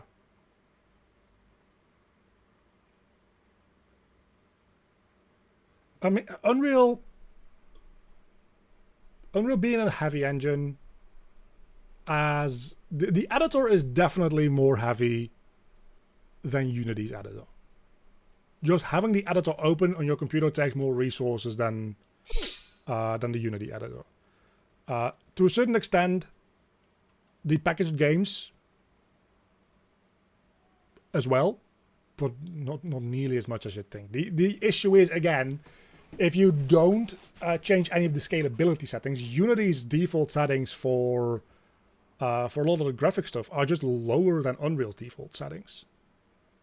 because Unreal's trying to market themselves as this visually impressive engine, whereas Unity isn't necessarily mainly marketing on that. But if you scale down Unreal to not have like super hyper global illumination and all that kind of stuff, there is a bit more bloat in the engine, don't get me wrong. I won't say that they will perform equally, but the difference is nowhere near as big as people think it is.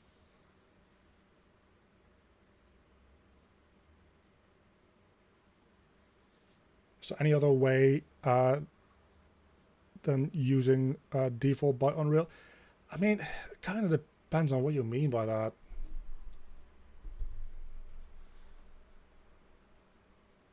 Because you use an engine because of the features that it has. But if you just like slap your default character movement component, it's going to feel a certain way. But you can tweak the values in just the character movement component, which is very restrictive in and of itself. But you can tweak them to hell to feel much different. It's not a recent Unreal version, but ahead in time, right? 3D platformer game. Very heavily inspired by games like Mario Sunshine. It's an Unreal Engine 3 game. Meaning that it probably uses a fairly early iteration of the character movement component. I would imagine. I don't know that for sure. But based on all the things that you can do in it, there's very few things that the character movement component would have struggled with. The only thing is I think there's like a grappling mechanic that it might struggle with. But I would imagine that it uses an early iteration of character movement. You can get pretty close to the way that feels if you tweak all of the values and add a bit of your own code on top of it. Obviously, having good animation, art style, that kind of stuff. You don't need to code your entire own engine to get that. Unreal exposes so much to you to tweak and to like code yourself. If you want to make everything 100% unique, you need to like make your own engine. There is a line somewhere where it's reasonable to make stuff from scratch and to use stuff that already exists, as long as that usable stuff is flexible and adjustable enough. And for the most part, Unreal's components are.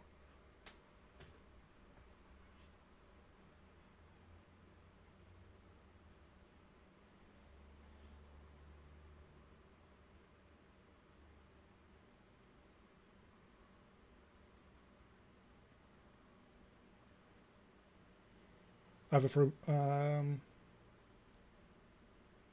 you can still make custom movement if you want to. I don't see a lot of reasons to do it with character movement, but sometimes you want to. With Mover, that should become a lot more easy as well. Yeah, so that's the stuff.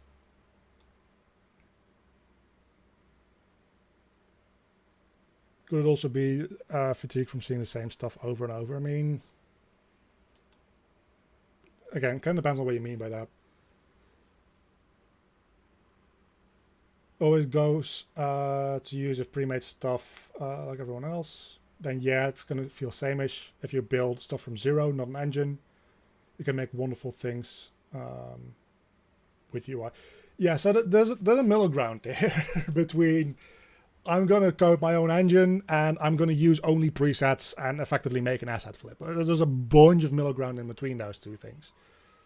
And if you're just going to flip some assets and slap some things together, hey, one of the things made it over here. Interesting. Then it's going to feel samey. But that's the same way that like all the AI slop feels samey, because it is. But it doesn't mean that AI as a whole is not a useful tool. You can use AI to alleviate some parts of maybe like your creative process or your technical process. If you use AI from everything from start to end, it's going to be brain dead AI slop. Doesn't mean that AI isn't a useful tool. Same way with any game engine. If you just slap together a bunch of pre-existing stuff, it's going to suck. And it's going to feel samey.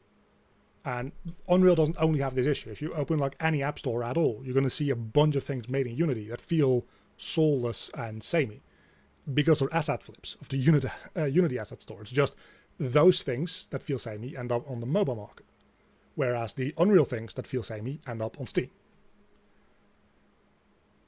But both engines have this issue, and that's very much a user issue. That's not an engine issue.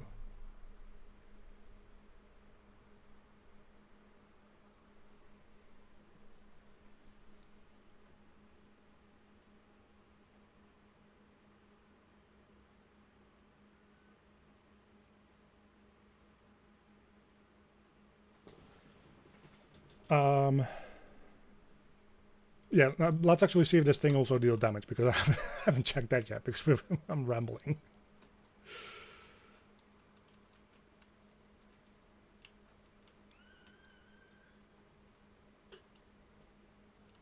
Does seem to deal damage. So the ability works. I think this ability should only cost 1, maybe? 1 MP? Maybe it should cost 2. You ramp up an MP pretty quickly throughout the game, so maybe some things costing 2 MP is not unreasonable. And this hits multiple things around anyway.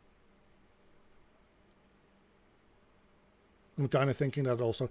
I would really like a gameplay effect that also has built in that it stops them from moving. I guess I could do that with a... like... I guess I could do that.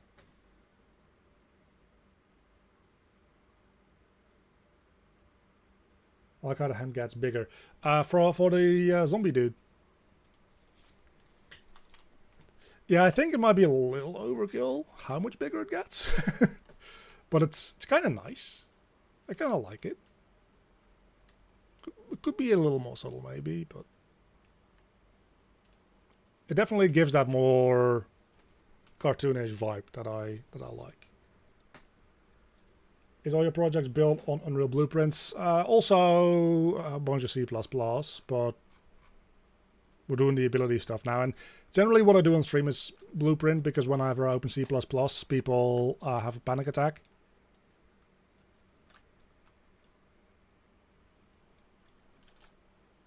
And generally when I'm programming in C++, I also am programming, so I need a little bit more focus than I tend to have on stream. So I don't do that on stream that much. Usually when I do things that's more simple, like super easy linear programming. Like this.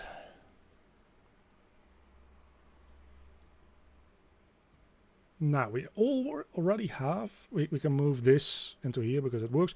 Last ability. Spike between the player and the target. I already have an area of effect spike thing that's really ugly. But it's a good base. Where is my area of effect spikes? There it is. Spikes line. Again, it's really ugly. I want everybody to be aware that when you see what it does, it's going to be really ugly.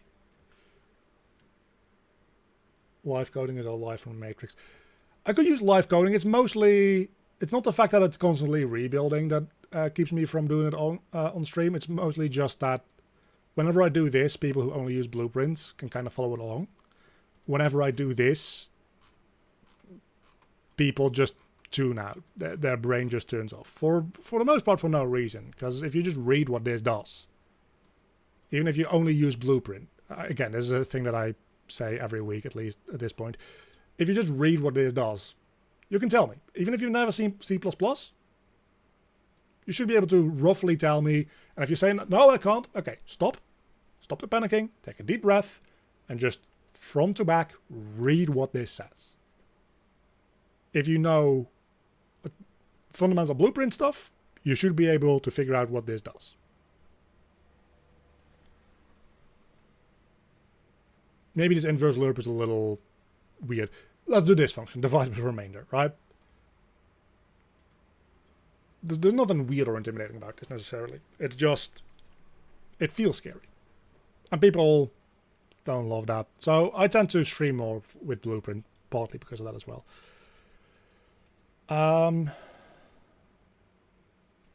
So yeah, what this does...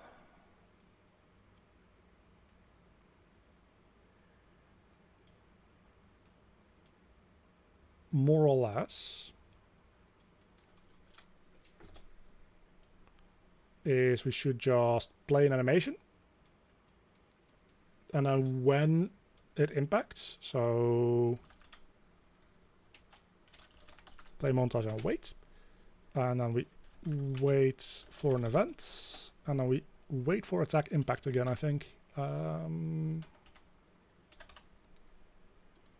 whenever we get that, we start this for loop with a delay.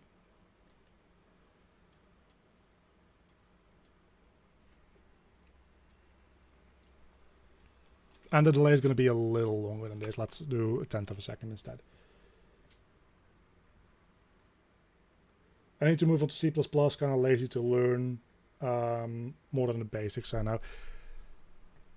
It's probably not as bad as you think, but it's also something that you do need to set aside a little bit of time for to get into learning all the ins and outs and the syntax and kind of that stuff.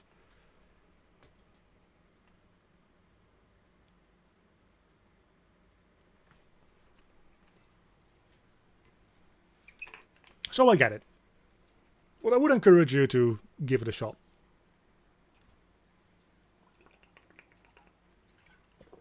Especially with AI, it is easier than ever to get into it. That being said, most AI, at least ChatGPT and Google Gemini, do tend to hallucinate specifically around Unreal Engine quite a lot. So don't put too much stock into what AI says about Unreal code either. But to also get to explain certain stuff, it can be really helpful.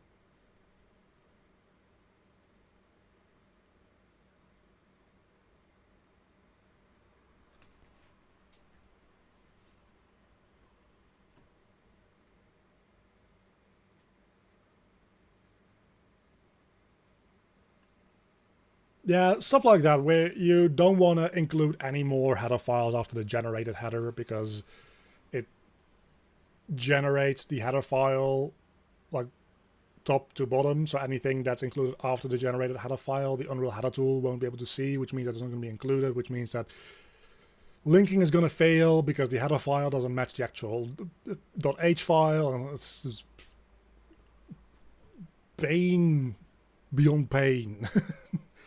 But it happens a couple of times and then you know not to do that.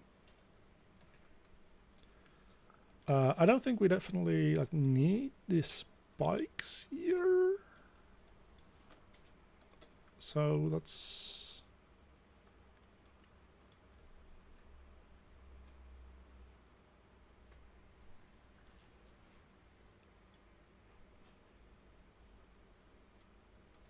let's just remove all the spikes from themselves. So yeah, we just, let's say we do like, I don't know, 16 of these.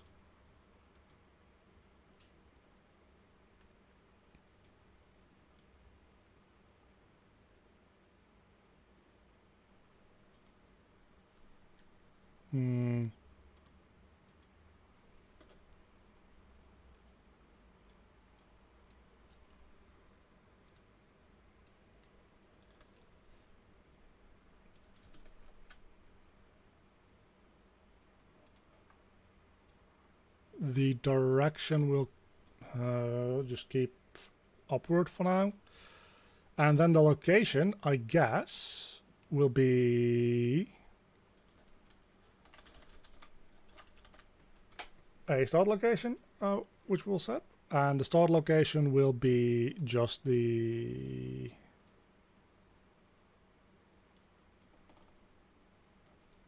third-person character's location whenever this is first triggered.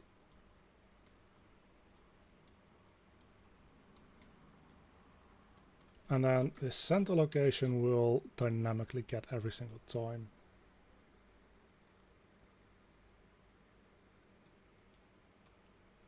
Also, I don't think I need to... well, if that cast fails, well, that's not valid. That's fair.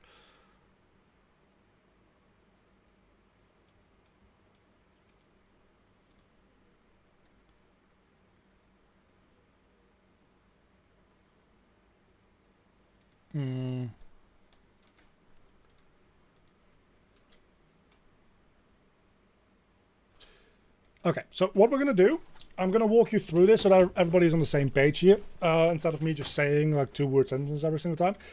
What we have is we have the player doing this ability. We have his target, right? So what it's going to need to do is it's going to need to like spawn in a bunch of these spikes, one after another, with a maximum of a certain amount. There's a couple of things to keep in mind. If any of these hits the enemy, we need to abort out of this because we don't want it to spawn like 10 of the spikes back to back to back onto the enemy. If we hit once, that's it, the ability needs to end. The person with the tiny penis is back. So that's one thing. Number two is we need to find a way to, after every single one of these spawns, find the location of the next one. So what I'm going to do is the initial location is going to be the location of the player, and then it's going, which is going to get set in this start locate variable. Then it's going to find the direction to the closest enemy, which we set at the beginning as well, like the target for this ability. And then it will spawn in a spike in that direction offset by a certain distance. Then that location will become the new start location. So we started from this location. Next loop around, we're going to be starting from this location. Next loop around, we're going to be starting from this location. Next loop around, we're going to be starting, and so on and so forth. That way, it even should be able, should the enemy move here, should even be able to curve toward it, to actually follow it, which I think is cool. So that's the way that we're going to do this. Yeah, people here in this neighborhood just really love being loud, and I still don't understand why they think anybody would enjoy that. So effectively what we do is we get the start location, we make sure that our closest enemy, which not really necessarily the closest always, but it's going to be our target enemy, find, look at rotation. Then we make that into a X vector so that we get just a direction. And then we multiply that by a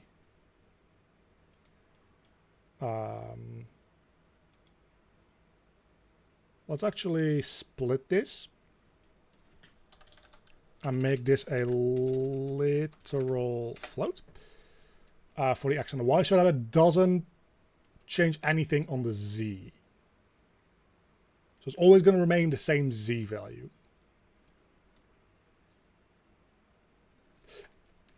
It's maybe final in the end what we end up doing is if we have like a ramp or whatever, we get the ideal location and then we just do a line trace down from slightly above to slightly down from that location, and then spawn it actually at the impact location. That way it can even like travel up ramps or stairs.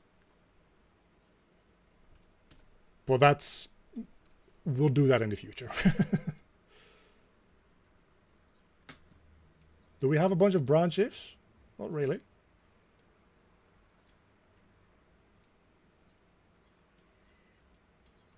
This one is kind of unnecessary. I'll grant you that.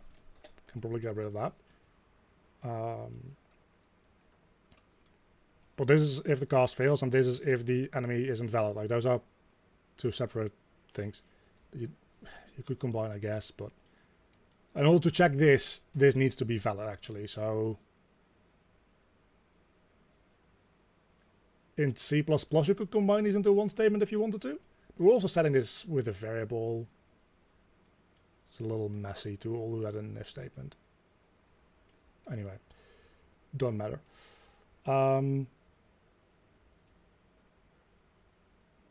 So yeah, the literal float is, let's say we 350. Pulling numbers out of my ass. Just want to do that. I was going to do that 16 times now. And at the end of the 16 times, we will just end the ability.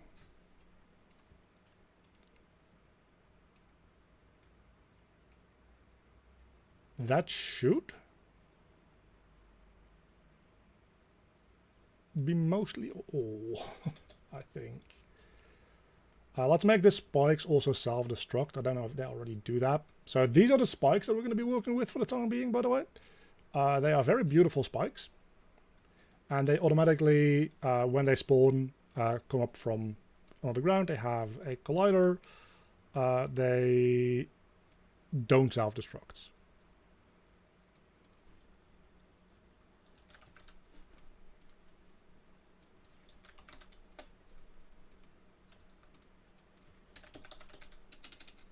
Now they do.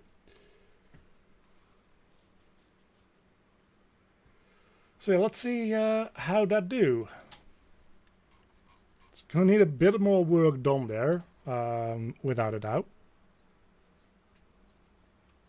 But I think the basic idea kind of already works. Let's, I guess, duplicate this one. Spike line. It's not really a line, it's more like a spike seeker or whatever.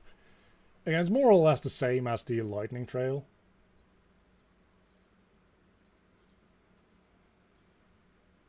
Now connect the function to the event tick for that. Do I have anything not hooked up, or what do you mean?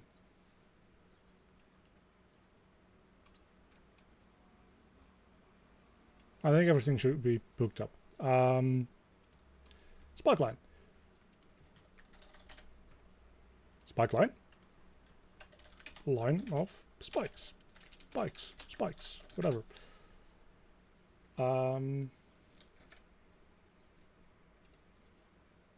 This might be messy. Let's see. It might also just work. Now in my luck though, it will not. To make the animation play every frame. How about no? How about I don't do that?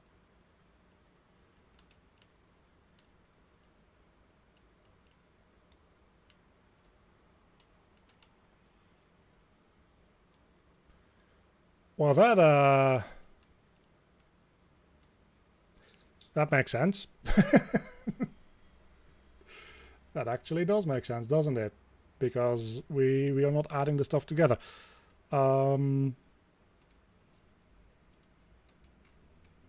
Yeah, so we're just offsetting it from 0, 0, 0. We should be adding it to the current start location because this is just an offset. So let's do that again. So yeah, obviously these will need to eventually probably be even a particle system instead of just a mesh that comes up through the ground.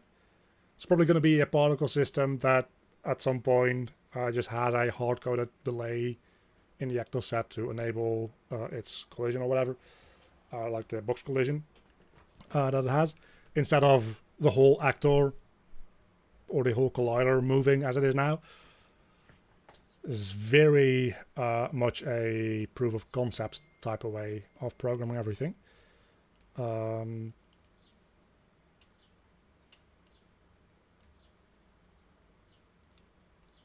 that kind of seemed to, yeah. That works. Aside from the fact that obviously if any of these hits, it needs to stop spawning in more. And I think the way that we're going to do that is going to be a kind of janky way.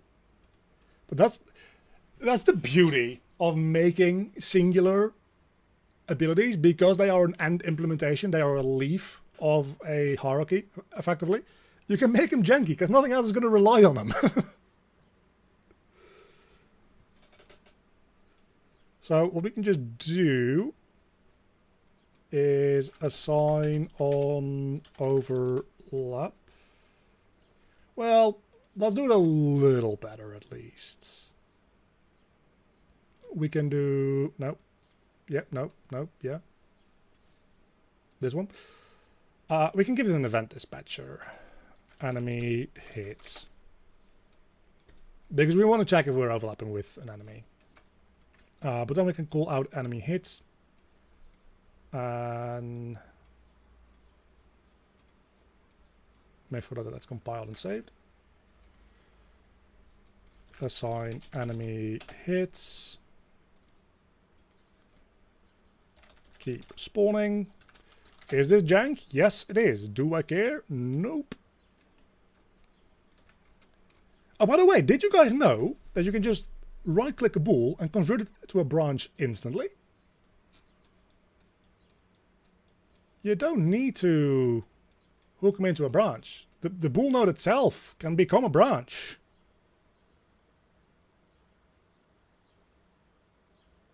Could add a small camera shake. That's probably a good idea. Probably put that into the spike itself. But I like that, yeah. But yeah, so we don't actually need to get it here. We need to set it. So keep spawning should be turned to off. Its default value should be on. And then in here, what we do is we just get it, convert it to a branch. And only if this is true do we keep going. So now it should also stop spawning new ones once it has at least hit an enemy. There still is the small issue of when it hits an enemy that is invincible, it's going to keep spawning things on top of it. I'm kind of fine with that. I don't really mind that being an issue. Being 100% real with you.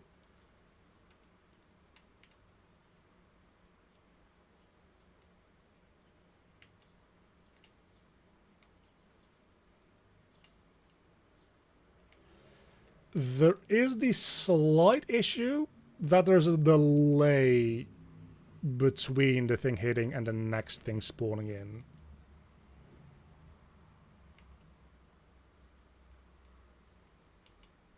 Right, so it actually spawns in slightly more than it needs to. It's not a really big issue. I do think part of that can be helped with, number one, this distance being slightly maybe lower, like 200. And then this being more like 0.2. Maybe that's too slow. I also don't want to feel too slow. It should be fairly snappy.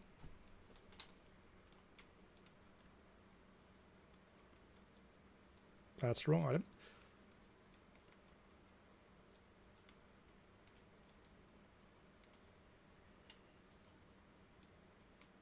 That's a little on the slow side. And that one seems to still be going as well. Surprisingly, these little spirit dudes actually feel fairly natural when you're running away from them as well.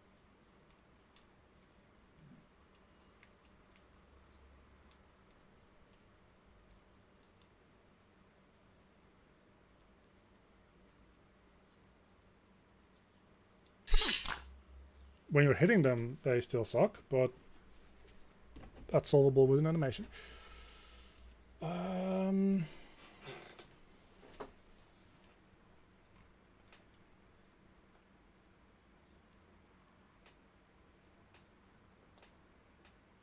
So I guess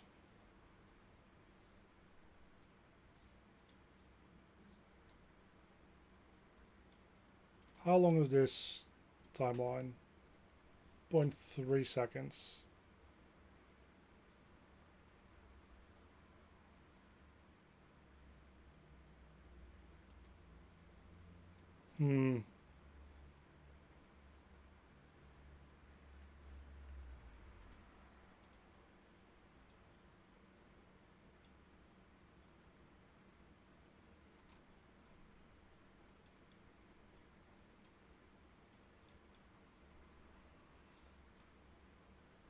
Ideally, we add an animation and wait for attack.impact.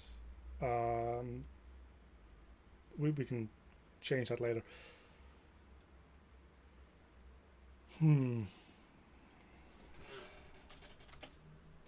Let's make it print the index. every time it spawns one of these things, so that I can actually keep track of how many it spawns in without too much finagling. Also, I guess I don't need to spawn in those zombies every single time, because I just have that other like boss dude I can test this on. Yeah, so it actually spawns up to 8. So it does stop spawning at some point, it's just, it takes a bit.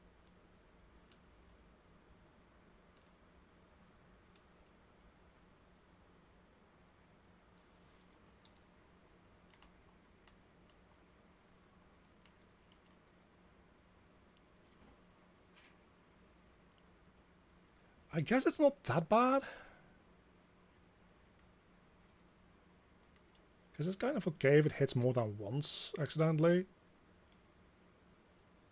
Oh, it also did just absolutely murder him.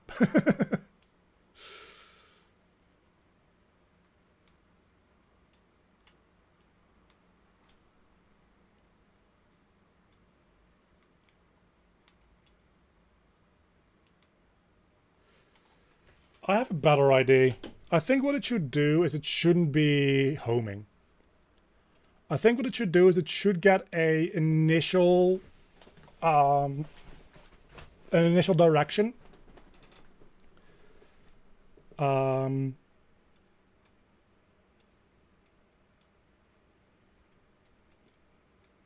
effectively just like this should be promoted to a variable for direction at the very start.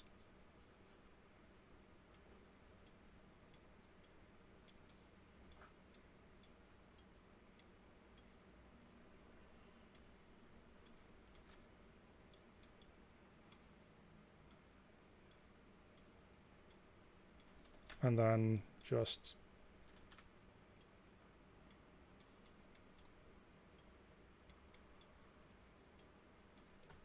make it always just go in a straight line. That way we don't even need to do this. It can just do all 16 always. The time between can be fairly small. Yeah, I think that's fair, so we don't even need that anymore. Sometimes you just need to keep it simple, stupid.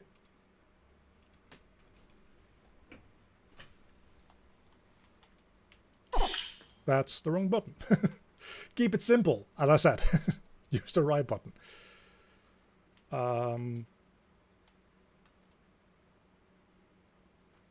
Yeah, that kind of feels... I think that feels a lot better, to be honest with you. To be super honest, I actually think that this looks a lot better than the area of effect one, because the area of effect one is a mess. This one does need to get a little bit of random roll and tilt. Still.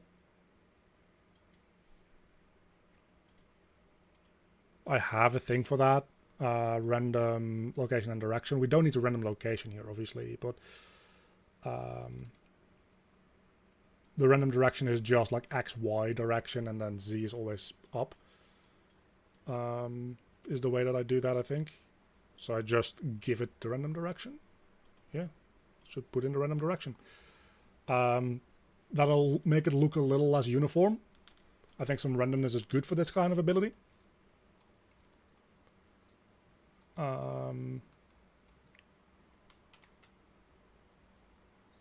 You see?